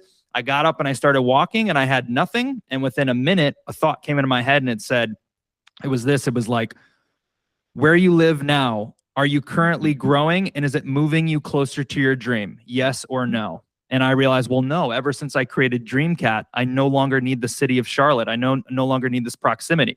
Then the next question was, well, where could you move next that would move you closer to your dream? And there was only two options, which was Germany, a big shot. That was one. I actually explored it. I looked at it. Really? And Orlando was the other. And so Germany, I realized I love America. The apartments aren't up to par. What? No air conditioning. Open the windows. This isn't for me. That's amazing. Orlando, this has been exactly where I'm supposed to be. There's been many more synchronicities where it's like, there's a specialty that I'm studying, a very deep topic. There's only one person in the world who knows this in and out. It's actually someone who worked for Walt Disney in the past, right? I'm very into theme parks and animation as well. Oh, cool. I didn't know that. Yeah, like that's one of my huge passions. So I've been to a lot of the big theme parks, and I'm going to 3 more. So when I said Tokyo, France, and California, that is to do homework on the Disneylands and the Universals and all those cities. That's 4. And so that all ties in the big dream, right? Interesting. Because, by the way, Mickey Mouse is an empire. Why? Mickey Mouse is a cult. Mickey Mouse is XRP. Everyone in Disney, 80% of people in Disneyland are wearing Mickey Mouse merch and Disney merch. Why? Psychology. Walt, one of the biggest dreamers, one of the biggest visionaries of our time, was rejected many times. Even when he had made Mickey Mouse and all this, people didn't believe in him. Study the biggest dreamer, the biggest empire. So I studied these, and what was I getting at with that? Dang, lost my train of thought. No, you're okay. You were talking about the principles. Remember? Principles, everything's within. I used meditation to figure out where I was going to move. I picked Orlando as a good place. There was a guy, I like side note stories. I have a million. I'm sorry. That's what happens. I open up new tabs in my head as we talk about something, and then I forget to go back. So thanks for keeping me on track. You're good. This is important for an interviewer, right? Come back to the main topic. Yes. So I read a book that ties into all my passions, and I found this guy who worked for Walt Disney who's super dead now, super dead and gone. And in this book, he said, I have 71 boxes. I just found this out like 2 weeks ago. This is how high on life I am. I'm finding out big things that support my vision in real time. Yeah. He said in the book, I have 71 boxes in my attic of all of my life's work, all my case studies, everything I've done. And someday they'll end up on eBay. And I'm like, ooh, maybe he posted them on eBay. Maybe I can track some of them down because he's like super dead now. And I don't know what happened. And later in the book, it comes out, he says, ultimately, I've retired now. And I decided I was going to give them all to Berkeley College, but they didn't want them. So I decided to donate all my work to this college. That college is in Orlando. That information is available for free at any time. I'll be going there to study soon on this topic. It's just like, that's just one of the little things that tells me you're right where you're supposed to be in Orlando for this season. It's only a season. I won't be here forever. I'm a rolling stone, so each moment, each chapter calls for something else. That's why I don't have cats or dogs, by the way, because I'm still so far. Because I feel like you're a cat person. You'd get a cat, right? Or would you get a dog? Well, cat or dog? I plead the fifth on this podcast as founder of Dreamcat. I plead the fifth. We'll have to skip that question. Yeah, obviously you're gonna get a cat. That's no question there. Right. Yeah, obvious. We will not debate this. Okay. Or maybe I'd get both. Fair enough. Cats and dogs. Maybe just cats. Okay. I plead the fifth. Okay. Back to principles. All right. Sorry. Any more principles that you show up to keep you on track? Yes. So being everything within, the principles, my habits, the things that shape me, right? So kind of like my routine. Yes. So I love a good morning routine. Have you ever heard of The Miracle Morning by Hal Elrod? I have. You have? Okay. Yes. I used it when I was working for that boss and a lot of good things were happening. And so I brought a lot of those principles back as I started to kind of build myself back up, which took a little while. And I've re-implemented a custom version of it. So the Miracle Morning is basically, it's an acronym. It is, I have it in the Telegram. Let me read it to you real quick. So it's about writing, it's about reading, it's about meditating and prayer. It's about exercise. It is about journaling and gratitude. Basically all of those things.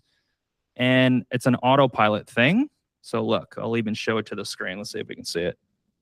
Yes. It's a little bit of a struggle there. Dream, exercise, affirmations. There we go. Silent scribing. Okay. I was going to say affirmations is a big one. Savers is what it's called. SAVERs, which means silence, affirmations, visualization, exercise, reading, and scribing. So that is meditation or prayer for silence. I do about 10 to 15 minutes of that each morning outside, shoes off. Connect to the earth. That's a real grounding. Yes, I've heard of this. Many benefits, very real, not random conspiracy thing. Affirmations are huge. You brainwash yourself. This is my number one. This is what I tell people. Brainwashing and belief are two of the most important characteristics of my whole character, my whole buildup, my whole mindset. The way you brainwash yourself is through repetition that is emotionally charged. Emotions is a very deep variable. So it can't be words that mean nothing. You say them over and over, they don't have as big of an effect. When they're emotionally charged and you can channel, fear of missing out, deep passion and excitement and euphoria with them, it makes them more powerful. I do this by speaking to myself. Okay, I write out something about my dream in an I am tense. I am is possession, right? If you do your affirmations, you want them to be I am. You speak your dream not as if it's off in the distance, as if you're living it today. Okay, that's what you got to do. So not like one day I'll probably be a millionaire. No, it's like I am a millionaire, but more descriptive than that. Right. And I read them. First of all, I wrote them down at one point. I read them. That's one contact point. My eyes. So you're involving all your senses. You want to involve as many senses as you can to deepen the strength of this process of brainwashing.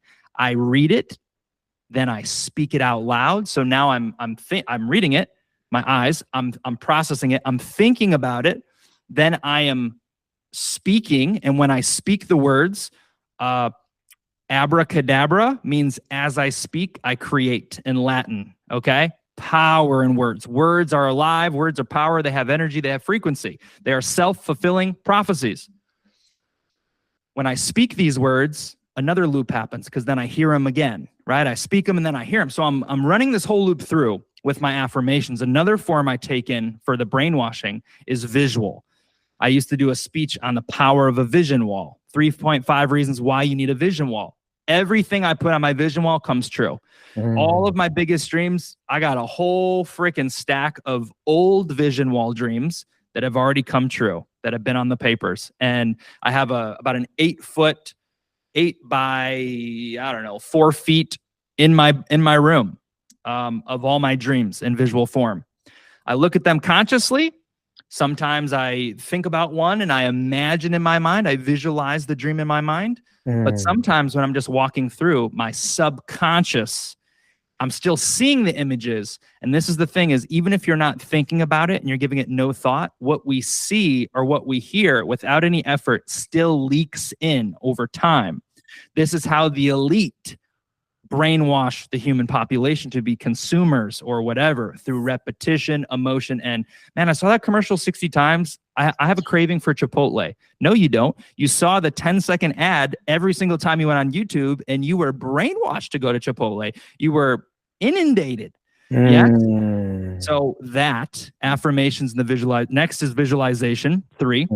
So I make miniature movies in my head of the dream. But again, I used to do this for all of them. What I'm doing right now is a chief aim. So there's one goal that I'm focused on, and I do this not just in the morning, I do it multiple times a day. And that's what we taught last night, which was the law of assumption, 6-step formula. And basically you take a 15-second clip, a movie that you've created in your own mind of yourself in present tense, making your dream come true, imagining all the feelings that you'll have in this moment. You're getting congratulated. The money's in the bank. You're looking at your bank statement. Whatever it is for you, you live it, and you repeat this in the morning. You repeat this at night right before bed, and you try to fall asleep on the loop so it enters into your dream state.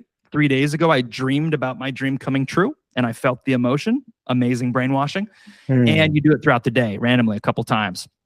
Visualization. 4 is exercise. So this is how I cheat. I do all 6 of those steps minus exercise, and I take 1 hour, and then I do exercise independently. So it's maybe like 45 minutes. So my whole shtick is like an hour 45, which is more than most people, right? But that's okay. If this is you, he says you can do this whole thing 30 to 60 minutes. You can do push-ups for 5 and 10 minutes, burpees, jumping jacks. You don't need to do an hour and 45. You can do 2 minutes of meditation. You'd be surprised how it adds up. 5 is reading. I read on 3 topics: spiritual, which I'm working on, spiritual and my awakening, different things on that. The consciousness of water, for example, that is an interesting one. Water is alive. Water has consciousness. Water has memory.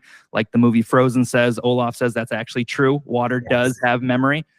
Our bodies are majority water, so you can tap into a lot through your body by aligning with water in your own body. I'm deep. I got a nice knowledge base. I love this. A lot of stuff. Yeah. So I read on stuff like that. I read on traditional self-help. Right now we're reading Truthful Living, which is a Napoleon Hill book. It's Principles of Life, Imagination, how to be a persuasive speaker, self-help stuff. And then the other one I read about is books that relate to my big dream. So I don't talk about that part, but that's a little bit of the mystery. And so I'm becoming an expert on that topic and learning about the industry and all the people and all the things I need to do. And so it's threefold. I kind of split it up. And then what's last? Journaling, scribing, gratitude or goals. Some people say write out your dreams over and over each day. I don't do that. I do gratitude. So I usually do 5 minutes of gratitude. I write 10 things I'm grateful for. This is my happiness hack. People say, man, why are you so positive? Why are you so happy? One, I recognized all the bad stuff that happened to me, and it gave me perspective. I can reflect on, damn, it's a gift just to be able to work out today. Because when I had that concussion, I couldn't work out for 6 months. So you've never lost it. You've never lost to know how great it is, right? And so that is what makes me high on life, and why when the markets are down, hey, my bags are down too, guys. My bags are still crypto. If you're in crypto, your bags might be down 80% or something. Mine are right down there with you, but I'm a believer. I'm a long-term person. I believe in the future, right? Always. I didn't invest more than I could afford to lose, so I can sit on it. So yeah, that's what builds me. That's my core routine. And then I'll listen to podcasts. We play motivation in the VC. There's other little components that build me up. Tweets that are positive that I like to retweet. So brainwash. Always. You always got to brainwash yourself. And I know brainwash has been almost like a negative term for a lot of people when you say that. I love the term. Yeah, I know. And I know you love the term. And it's like, it's something that's not negative, right? It can be positive as well. And I think coming to terms with that and sharing that with people, hey, I'm learning these techniques. I'm learning how to be a hypnotist because I want to brainwash myself to be more positive. And you can do it too. And it's not that hard. Anyone can do it. Absolutely. That's right. It's a learned skill, right? So it's like we're using these skills in our skill stack, so to speak, a term from Scott Adams. Freaking love that guy. And so building a successful skill stack that you can implement and share and give value to the people that you're connecting with along your journey that we call life, right? And it's one of the biggest reasons I decided to relaunch or do a podcast and do it under Crypto Fam Radio, which, like I told you before, has nothing to do with crypto at all, but it has everything to do with the people that I'm meeting along my journey, because I'm a firm believer you are the hero in your own story, right? So you need to learn how to show up for yourself, right? I'm coming back to self again and learning that, okay, I am a hero. What do I desire? Okay. And it's like finding these little nuggets, this like little clues to find yourself and dig a little deeper. And I'm a big believer in, Zach, we met for a reason. I've seen you many times in spaces, but for you to show up on our Catterday space finally. Had to, bro. Yes. No, you're persistent. That's the thing. That's the thing. That's the thing about good marketing though, right? Consistency, right? Repetition. Absolutely. You know how many times I've done that Catterday space, bro? Here's the thing. Here's what's good for people to know. I did it out of more, it was an honor to be there, but I did it more out of respect to your consistency, not because I didn't want to be there or I didn't see the value, because I just wasn't doing spaces in this season, right? I wasn't doing podcasts either. So it's not that I was avoiding it, but it's all, that's another thing people should know. You, in your mind, you could say, man, I asked all these people and they all rejected me, but it's all about timing as well. I wasn't doing any spaces in this season. And so that was the rest of, sometimes you fight to get the chance to speak. Someone's inviting you for a Catterday. Dude, seriously. Aligned. Come on. And then you happen to be, 111 and all this. And that was a surprise. Synchronicity, right? I want to come back to synchronicity, like you were saying earlier. And it's like, I feel like you're going to meet these incredible people along your journey as a hero, but it's like you have to start as the main character in your own story to get to where you want to go, to meet these really cool people that are also heroes in their own stories. And then you can collaborate. And I want to talk to you a little more about entrepreneurship and collaboration, because I feel like this is really, really important that we all need to learn and to digest, because I'm a big believer your network is your net worth, but I hate that term in the same light. There's like pros and cons to that, but I'm a big believer connecting with the right people will get you where you want to go in life. And I feel like we met for a reason, right? And we're having this discourse for a reason, not even just for the podcast. I even feel like after this podcast, we're going to do great things together, Zach. I already know this, you know, I'm it's a like builder, we have man. energies. Same here. I'm still here, right? You wouldn't have found me at ETH Denver. I may not be at the crypto events anytime soon, but I am here to build in crypto for the long term. And if you're going to build Crypto Fam radio empire, then hey, here we are at the small. And when we're bigger, it's like, oh, check out my buddy here, right? Do that. So yeah. And that's the thing too about even what I'm trying to do with Crypto Fam Radio, media, and the network, cryptofam.net, making this a full-out directory of actual big people that want to bring big ideas, big dreams together. You see what I'm saying? And it's like this whole like umbrella of welcoming people through education, through empowerment, through inspiring people that have never even heard about crypto, right? Yeah. And it's trying to bring them together to understand, hey, it's really, crypto is about community. It's not really even about making money, because at the end of the day, your friends, the people you connect with online, you guys can go far. You guys can go long. We're going to go the distance. I already know that, Zach. Dude, okay. Are you messing with me? Are you messing with me? No, bro. How are you going to talk about the hero's journey and then say going the distance? You know, my personal brand logo is modeled after Hercules Lightning Bolt, because that's my favorite. I love, dude, favorite superhero. Same. I freaking love that movie. I am Hercules, the underdog, going the distance to make my dream come true. You are. And your story, you're Hercules, and my story, I'm Hercules. Dude, we're going Hercules together. Cool. That's cool. I thought like somehow you researched something you knew about, like, no, bro. This Hercules is how I think I know, bro. Hercules is one of my favorites, bro. Hell yeah. I love that story. What a legend. Dude, that Disney movie is probably one of my faves, honestly. Mine too. Seriously, I love that. But tell me more about how you find these people, I guess, within your own hero's journey. All right, going back to my question, sorry, because I hate having to ramble. Dude, ramble away, bro. Hopefully, you know, whoever listens in, that's the beauty of it. It's if it was so scripted, it might get kind of boring, but you never know the twists and turns, where you can go and what you can talk about. And I think we're having a great conversation. You know, I don't think we're boring anybody. So improv. Yeah. Love it.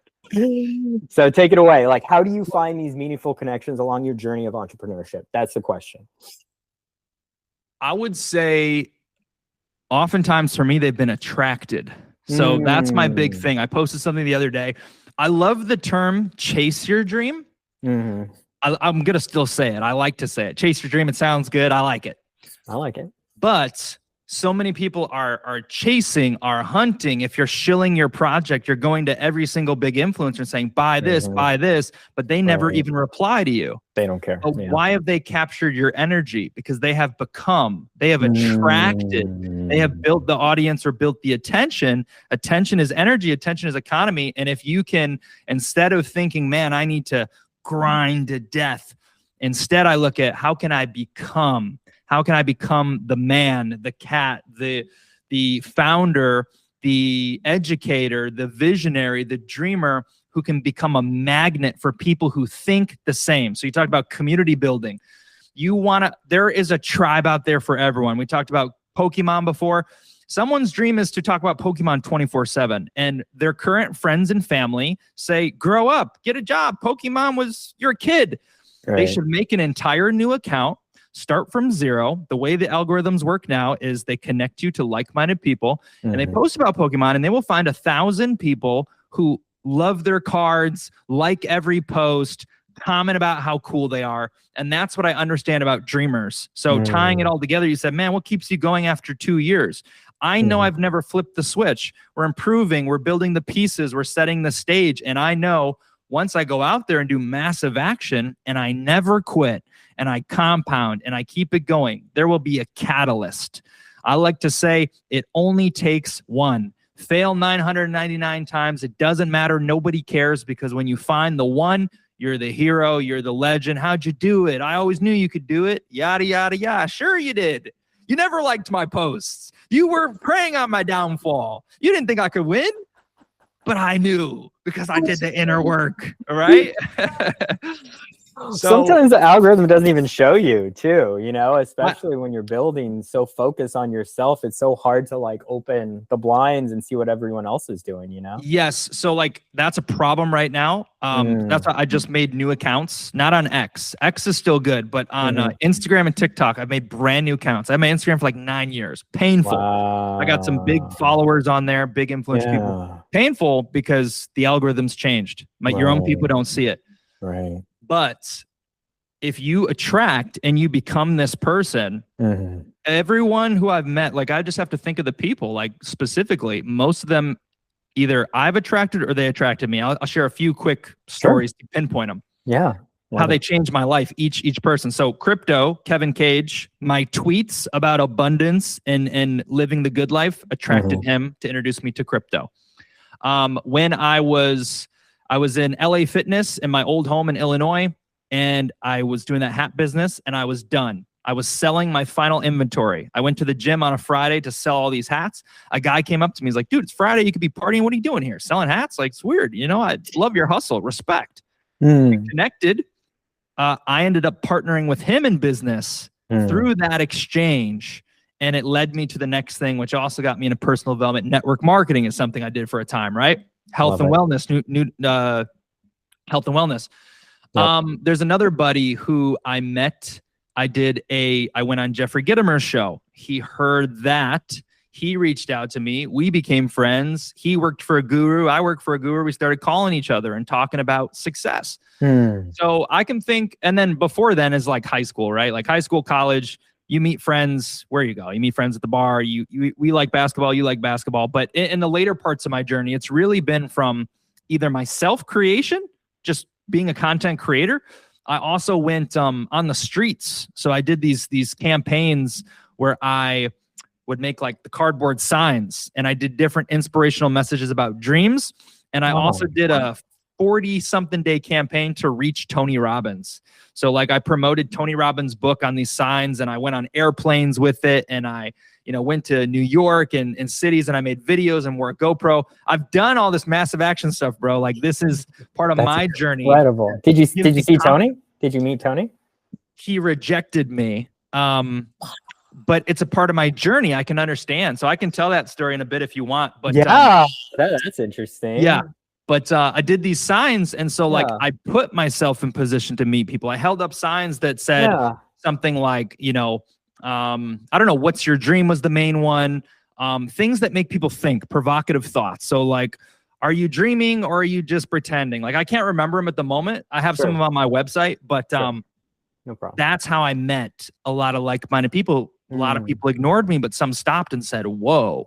A girl, matter of fact, on the first day I did the Tony Robbins mission, day 1, 20 minutes in, synchronicity, by the way, sign. First person I meet. What are you doing promoting Tony Robbins? We're going to make you a star. I'm going to put you on my TikTok right now. Tony Robbins, meet this guy. Man, what are you doing? Let's meet up for coffee, blah, blah, blah. I have a book. She said, I want to buy some of your books. She invited me somewhere. She bought 10 of my books. I made $200 just from that first new action. And she set up a bunch of people at a restaurant and gave them all my book and tried to pitch me on her like managing me basically. And she was like, I want to manage you. And I didn't do it. But how do you meet people? I'm just telling you the story. I'm just telling you what you put yourself out there in a position. And that's how I've met most people. Makes sense. It doesn't necessarily like fly into my lap. Sometimes there's a friend who introduces you to a friend occasionally, but that's been my experience. Interesting. So laws of attraction, just putting yourself out there and then just frequency. What energy are you projecting? Anyone who's putting out negative, who's talking about, man, life sucks. Oh, let me tell you about on Facebook how I just lost my job and everything's terrible. Blocked, deleted. I'm sorry, respect, but I have no room for that energy. And what they're going to find in their life is more negative people, all losing their jobs, always getting fired, always getting cheated on.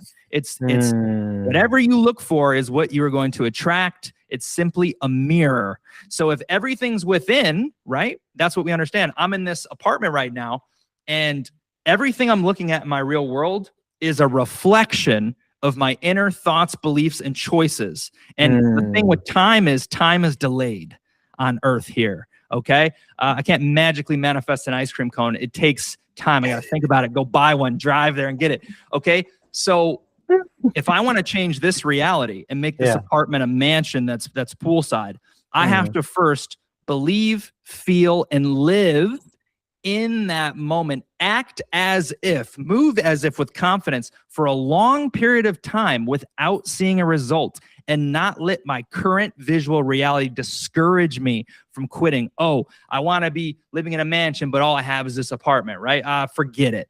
That's the game. Your everything within the frequency, this aligns you, attracts, directs you to a synchronicity. Hey, something just says go left instead of right. Then you meet the guy who introduces you to the thing. See, it's all like, in a way, it sort of is magical in a way, you know? It is. But at the same time, it takes work. Not everyone's going to do that. Not everyone's going to put themselves out there. Maybe they don't want what they say they do. Maybe they're just hopeful, wishful, and happy with hanging out, having a good time. You can still have a good life and go to the zoo and have friends and lots of good stuff, you know? Yeah, that's a byproduct, sure. But at the end of the day, if you really want it, you got to go get it. I mean, that's to the dreamer. I guess we should assume everyone listening is a dreamer. If you're listening, you know, hey, go to the zoo, but also like, this is for the dreamers. If you got a dream, I mean, that's the message I'm giving at least. Yeah, you got to do what you're talking. You got to do the work. You got to seek it out. You got to, it's not just falling in your lap. And that's what most people hope in this crypto space, right? Oh, someone showed me this next $1 billion project. I'm just going to buy it and do nothing. There's a problem there. The problem is if they actually get rich on it and it blows up, they are going to eventually lose the money, just like the lottery winners who go broke after 7 years, majority. Why do they go broke? Why will the degen who makes a big bag in crypto go broke? Because they never change their identity. The inner work is important. If you want to have a lot of money and you've never had any, you have to have the identity and the self-worth that I deserve to have $1 million. I don't need to blow it. It's normal for me. It's a part of my story. It's who I am. I can handle it. I can handle much, much more.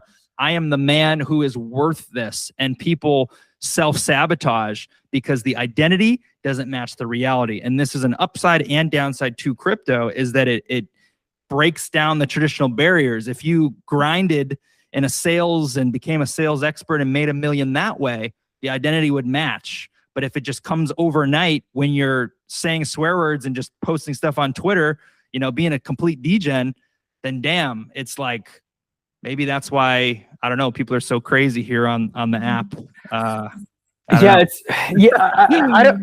It's basically the town hall, right? It's a way that you can connect with others, but you don't know what you're going to get when you show up to the town hall, right? Like everyone has their own stories, right? And they all want to project their own stories. They're all trying to brainwash the other person to believing their stories, to getting along, to being like, oh, you know, I got here. This is what I did. But at the end of the day, you have to keep true to yourself, right? And you have to be, from what I've experienced, you have to be authentic. Right? Best way, find your tribe, right? Exactly. You know, and it's more than that, just finding your tribe. It's finding your truth, you know, and a lot of people, I feel, they haven't found their truth. They haven't really spent time in that inner self, work. That inner development, right? Inner self. And so when you found your truth, you found your authentic voice. And this is why I tell people, request the mic. Even if you don't know, that's the first thing I do. Well, I listen in to make sure I like the space, what they're sharing, whatever, if I want to actually talk to the people. But then I'm always requesting that mic because I want to speak, because I have something of value to add to the space that I know, because I've done my assessment. I've done my DYOR now. I know usually in the first 10 seconds, you can kind of get a read on if this space is going more positive or negative, right? So it's like, oh, a bunch of complainers, a bunch of excuse makers, blah, blah, blah. It's a cabal I don't want to be a part of. Or it's like, oh, wow, they're actually trying to support other communities. They actually want to uplift their, you know, whatever project there. It's not vaporware. It's some type of utility, something that I resonate with, blah, blah, blah, right? So it's like at the end of the day, you just really have to figure out yourself. You have to stay true, stay authentic, and you have to know what you want, and then people will come. right? That they will come. It's just you have to keep speaking your truth. And Right. I've learned this basically since last summer, even 2 years ago when I started space hosting back in late 2022, early 2023 with the Croginal cats. That was my first ever. Oh, no way. OG community. Yeah, on Kronos. Yeah. Oh, okay. I think we did them? establish this a while back, the one time we met, but when I made the whole cat collective, Croginal was a part of that for a while. Really? Yeah. That I talked to a few other, I know like two of the people. I don't remember their names off. One of the guys, maybe he's from a different country, has like a heavy accent. Maybe that makes you know who that is. Sidril.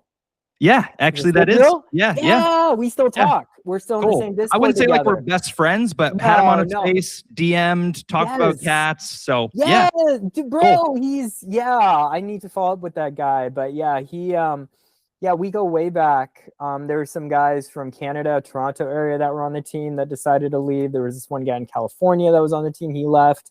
But anyway, basically nobody. Yeah, it sucks that project went down because I was really it was a really great community when they first started. They had a token, then it was an NFT project, and they had trading cards. They had a game. Yeah, bro. they had so many products. They had so many cool things in the work. Nobody wanted to space host, so I decided to space host. Right.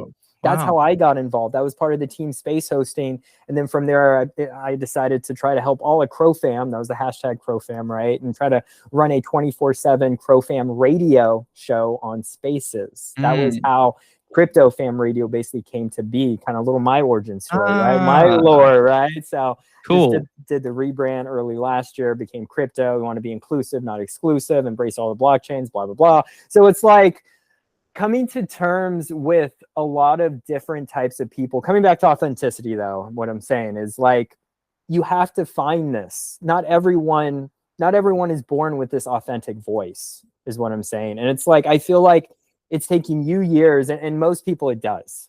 You're not going to be an amazing communicator right from, out of your mom's womb, obviously, right? It takes work. It takes discipline. It's a skill. It's a learned skill. Not everyone can do what we can do, Zach. I've learned this too, because I have so many people, requesting, hey, come co-host, be a space, so do this. I'm like, dude, I got to start charging eventually. What the hell?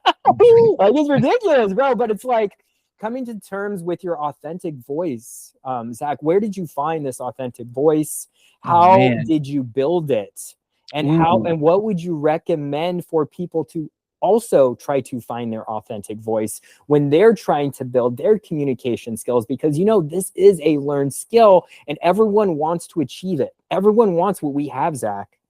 Hey, well, you're making me feel good. They all want what we got. We got it. Let's go. We do it. So how did you get there? Oratory communication is a great skill. It absolutely is. And some people have the power of written word, a lot of different skills.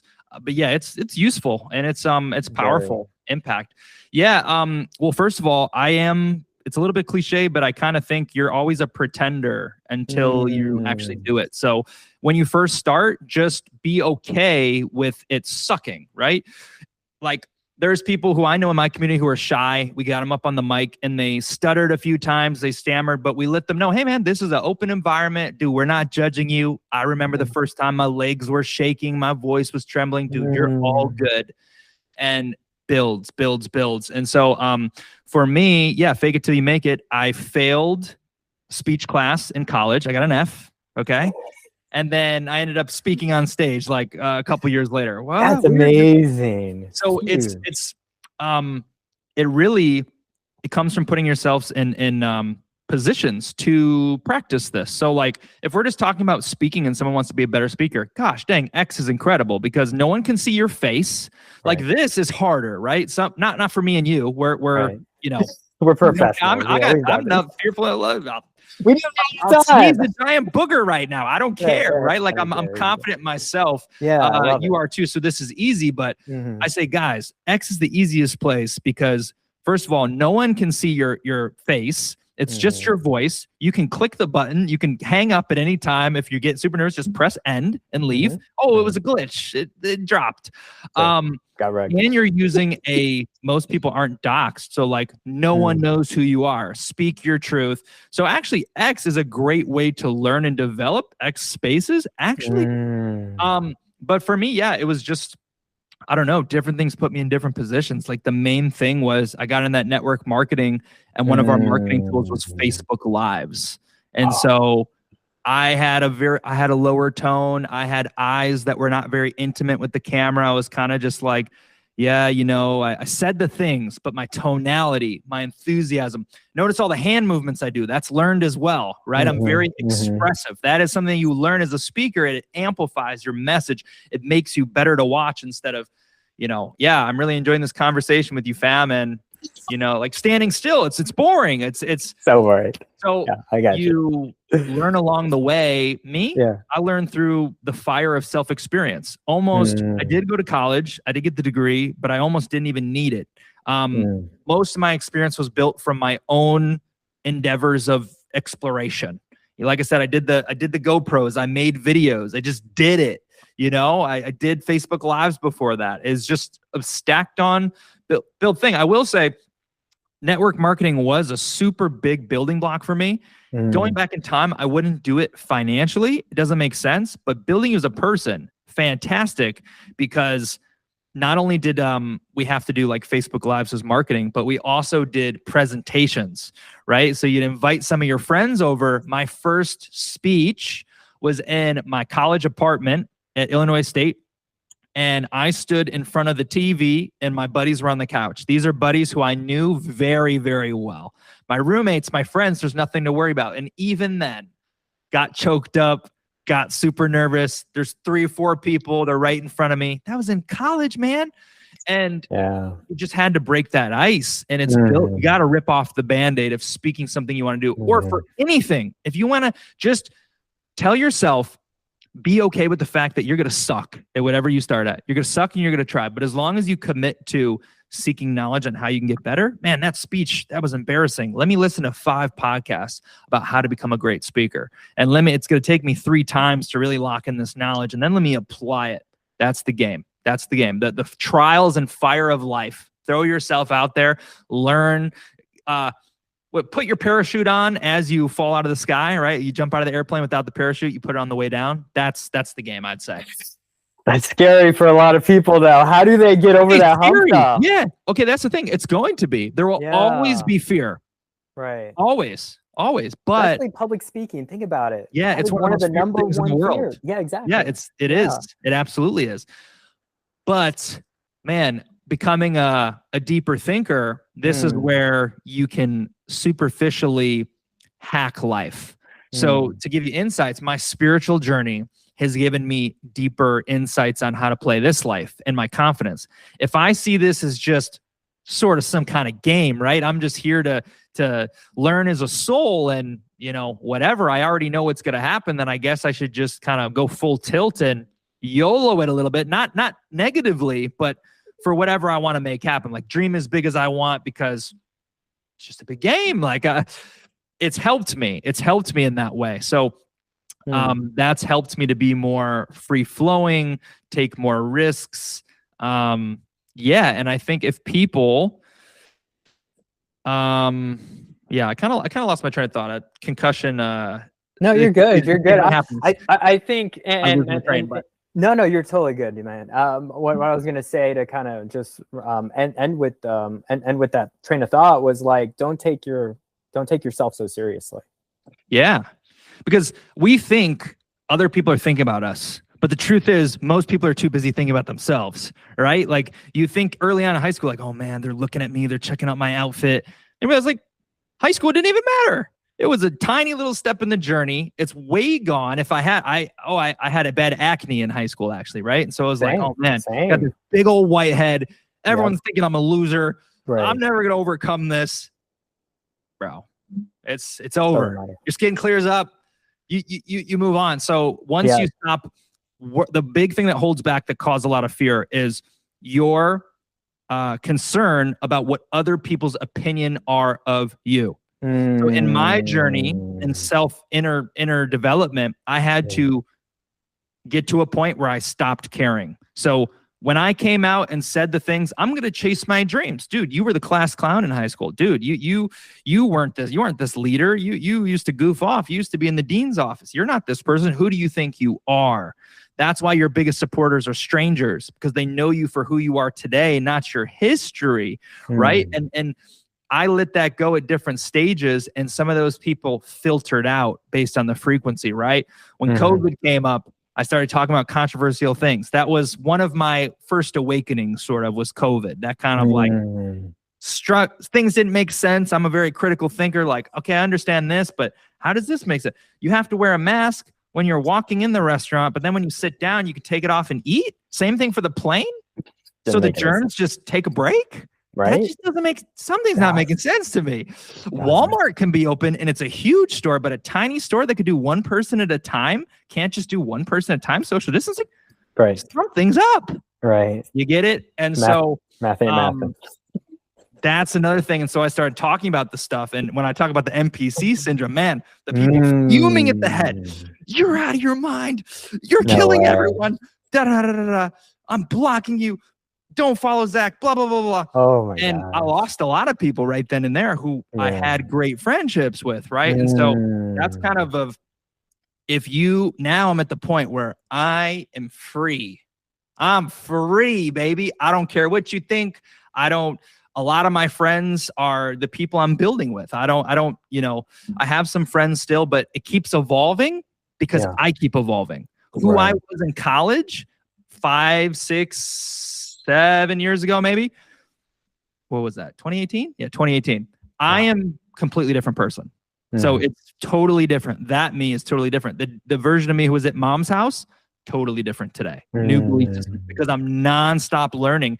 And everything you learn, a lot of facts seem to be, constants, and they're pillars in your life until you learn new information that contradicts it, and it makes your belief evolve. Maybe you believed this until you learned this, and it forced you to evaluate and change your belief, and that changes who you are. And I think now, whoever I'm resonating with today, that's one level. But if I get crazier, I might turn off even the current level to reach a new level. That's okay. That's the game of life. Constantly evolving, and whoever resonates with you, well, you'll be really in tune with, and you'll deeply connect with, Yeah, I do know. And I'm just like, I'm really enjoying what we've talked about so far, Zach. I feel like we're kind of getting towards a close. I do have a few more questions. Sure, yeah. We've been going on for a little over 2 hours. Dude, it's all good. It's all amazing. Good. I'm like, man, how long can this guy go?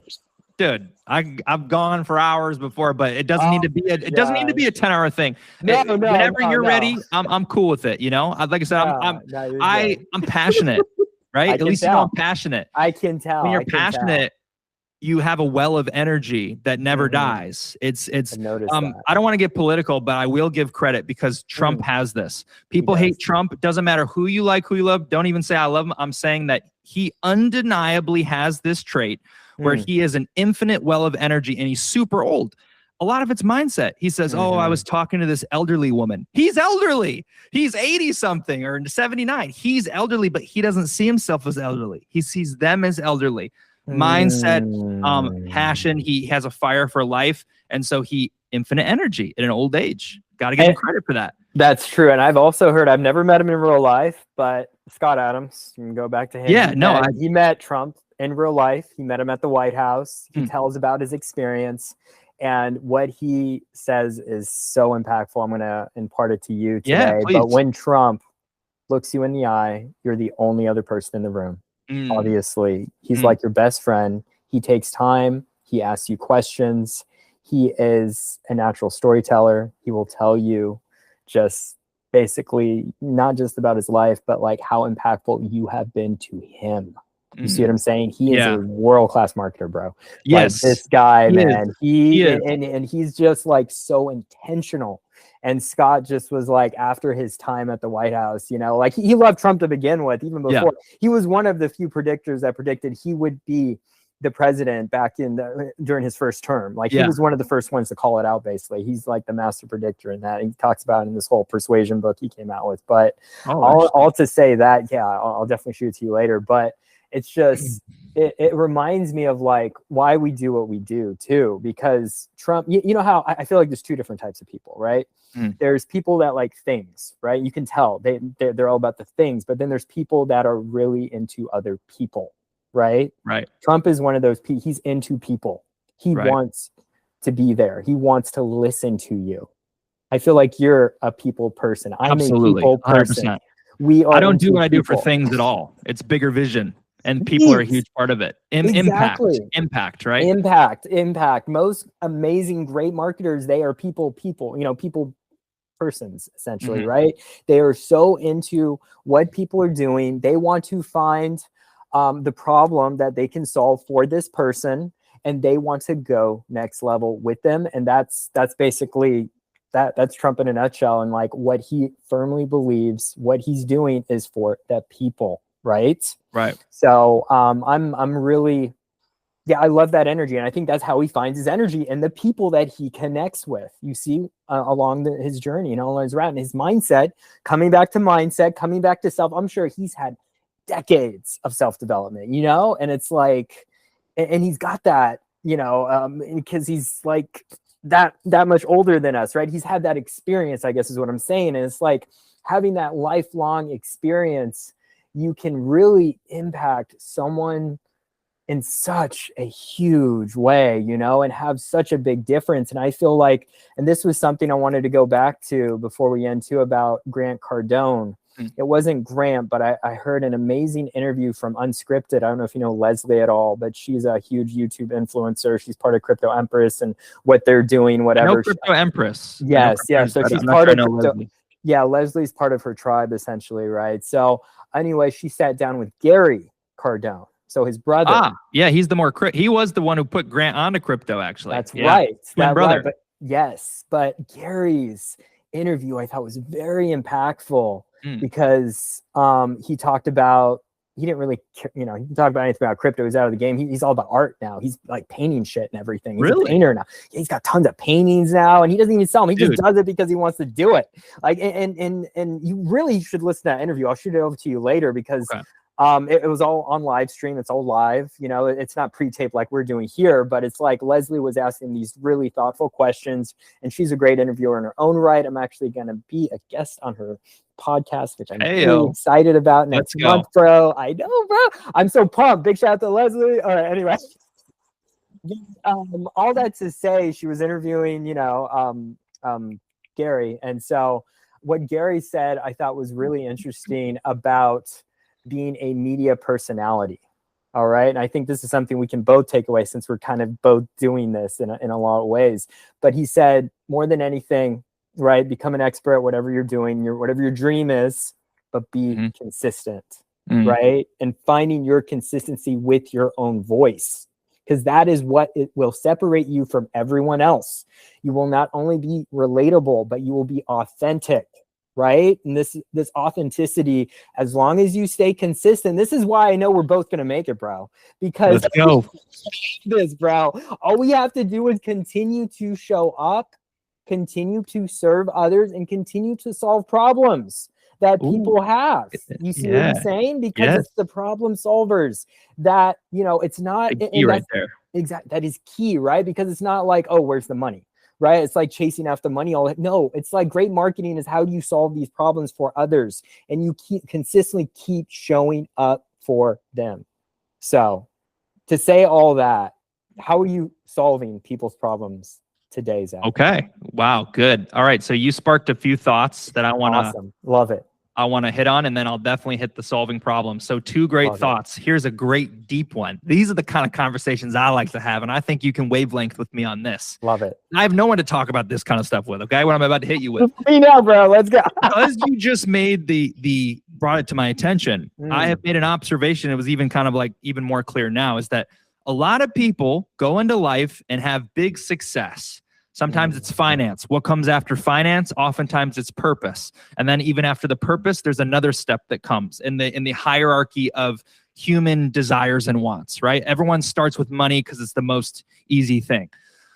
I have noticed a lot of greats or a lot of big time people have gone over time to art and music. If you go at a dumbed down level and you're evaluating Earth as a whole, they are 2 of the most influential, expressive powerful things on earth. And the one that I'm actually more drawn to right now is music. And later, already in my life, my dad was very into music. He played piano. He had a dream for that. And one thing on my list right now is like, I was never a good dancer, never a good singer, but I'd love to learn piano. I'm very I used to be into like rap and everything. And now it's like Mozart, Beethoven, like I'm attracted to it. And this is a high IQ thing. I'm attracted to Vienna, Austria, and the operas and the all that stuff. Like Jim Carrey is another example. Jim Carrey, comedian, conquer the world, get the Grammys, get the Golden Globes. And now for years, after his awakening, by the way, I would bet Gary Cardone has had a quiet awakening that he didn't tell anyone about, didn't project. Because this is what happens after. You realize the deeper meaning of life and like expression and art. Art and music are huge on this earth. And music for me, I can see coming into my life later more. But I thought that was cool. Interesting. They aren't the only two. A lot turn to art later in life after they make it. That was thought number one. Thought number two was you talked about purpose and solving problems. I don't hear a lot of people talk about that because maybe that's a creator thing. Most people are looking for like, how can I make money? And even the people who are doing the Amazon stores and the drop shipping and still making money, they don't really talk about solving problems. They just talk about a system to get rich and make money, right? Print money. That's what I see. But it's interesting that you said that, because what I tell people is, what's your dream? In the hierarchy of dreaming, most people's dreams start with physical things. I want a mansion. I want to take care of my family. I want to spend more time with my kids. Valid. But as you do the self-work and you find your purpose, your big dream encompasses, it is a mutually beneficial exchange. The biggest dreamers in the world have a mutually beneficial exchange.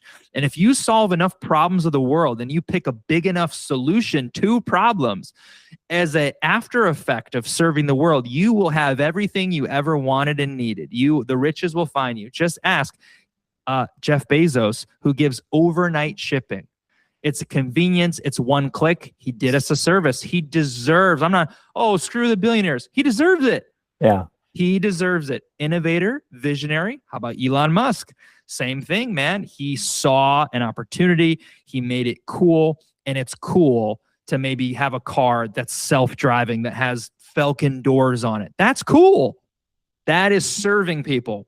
And so the thing that I'm very proud of is that I used to say back then, it was just, I want to be a billionaire someday. That's all I had, the money. And then I said, how? And then later I learned and developed, I got to be in service somehow. And that's the ultimate trade that will get me there. And so I found a way where I can get everything I want by making the world a great place, inspiring, uplifting. And so that's a segue into, how do I solve problems, right? This is something that I've hammered in and that I'm on fire for life for, and which is so amazing.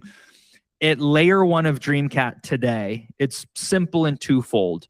The first way is, my pitch to you is, if I'm not going to be selling the token and I'm not going to be, capitalizing on you that way, what's the point of all my efforts? I'm transparent. I'm honest. Just like you said, I put it all out. I said, listen, it's a perfectly fair trade. My goal is to build a brand, is to build a community of like-minded people who have and chase their dreams. This is what I want. And that's what I'm getting. And if you help me by making content, making edits, and share it out, I will do my part to put energy and attention on this vehicle that can build something huge, a huge entity in the world, by promoting it, using massive action. And so we are both winning, because you can sell your token if you want. The sooner you believe, the more you create, you can impact the heights of how big this goes. A fair trade.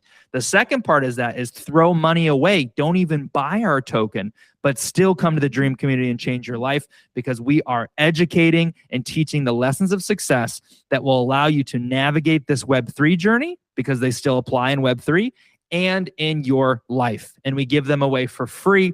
All you have to do is tap in and have that interest. And so today, those are the problems that I solve. People say, I want more money. Let's teach about the laws. Let's teach about the law of assumption, Neville Goddard. Let's teach about how everything is within. Let's teach about the power of belief and brainwashing. You need all these blocks to the puzzle, pieces to the puzzle. So today, that's how I solve problems. And my biggest endeavor, without saying it exactly the way that I want to help shape the world, is I see myself as a vehicle for the dreamer. I will be a catalyst and influence to inspire millions of people through imagination, through Christmas, which is a very good vehicle. My favorite holiday, a holiday associated with joy, a time of possibility, a time of happiness. I love everything about it. It's one of my big passions. So I will use that vehicle as well as inspiration in some of these tools on a grand stage to bring people joy, tap them into imagination, tap them into wonder and dreaming. And so it all serves. And in the process, I'll get exactly what I want. I'll spend my entire life not working a job I hate as a car insurance salesman or something I don't care about, but tying all my dreams together. My passion for dreams, animation, imagination, my passion for Christmas, my passion for self-help. And it is a triangle that is connected, converging into one big dream. Oh my gosh, that's incredible. You are such an inspiration, Zack. I really appreciate your time. Seriously, man, you made my morning. Like, seriously. I'm glad, man. Bro. Yeah, you made my morning. I absolutely love our conversation here today. Where can people find you if they want to learn more about achieving their dreams, getting to the bigger dream that they want in their own life? Where can they find Dreamcat? Yes. We live on X mainly. So I have two X's, but the main one would just be Dreamcat Solana on X. That'd be the main one. And then the websites, if you want to find all of this, right? If you want to find the Tony Robbins story or the story about how I wrote my book or how I met this person, I share all the stories. The way I set my website up is it's one big journey of becoming, right? So I document each year. So that's zackkrupp.com, my name, first and last. And then if you want to know more about Dreamcat, dreamcat.xyz, and they're both interconnected. So you can find everything and check it out and tap in or learn something or whatever. Maybe we'll become friends, do something together. I welcome it. If you're like-minded, I mean, man, I get a kick. One of my things that I'm proud of that, it's not just about some selfish underlying, play to get rich off of people. No, I can't help it. I want to see you win, fam. I do. I really do. I get enjoyment and pleasure out of seeing other people win, uncover the greatness within. Because if you're a soul, again, you have a purpose, and I want to help you find it. I want to help you align with your dream, and then I want to chase it together. I'm here becoming each day in the Telegram on X, and I'm documenting the journey, and I'm going to do it.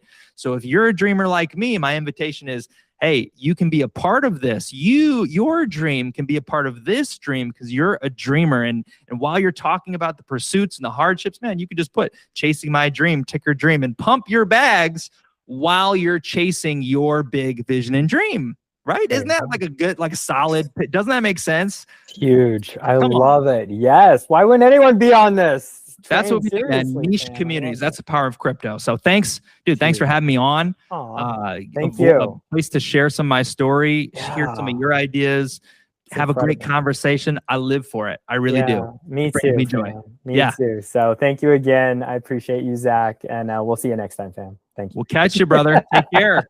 Thank you.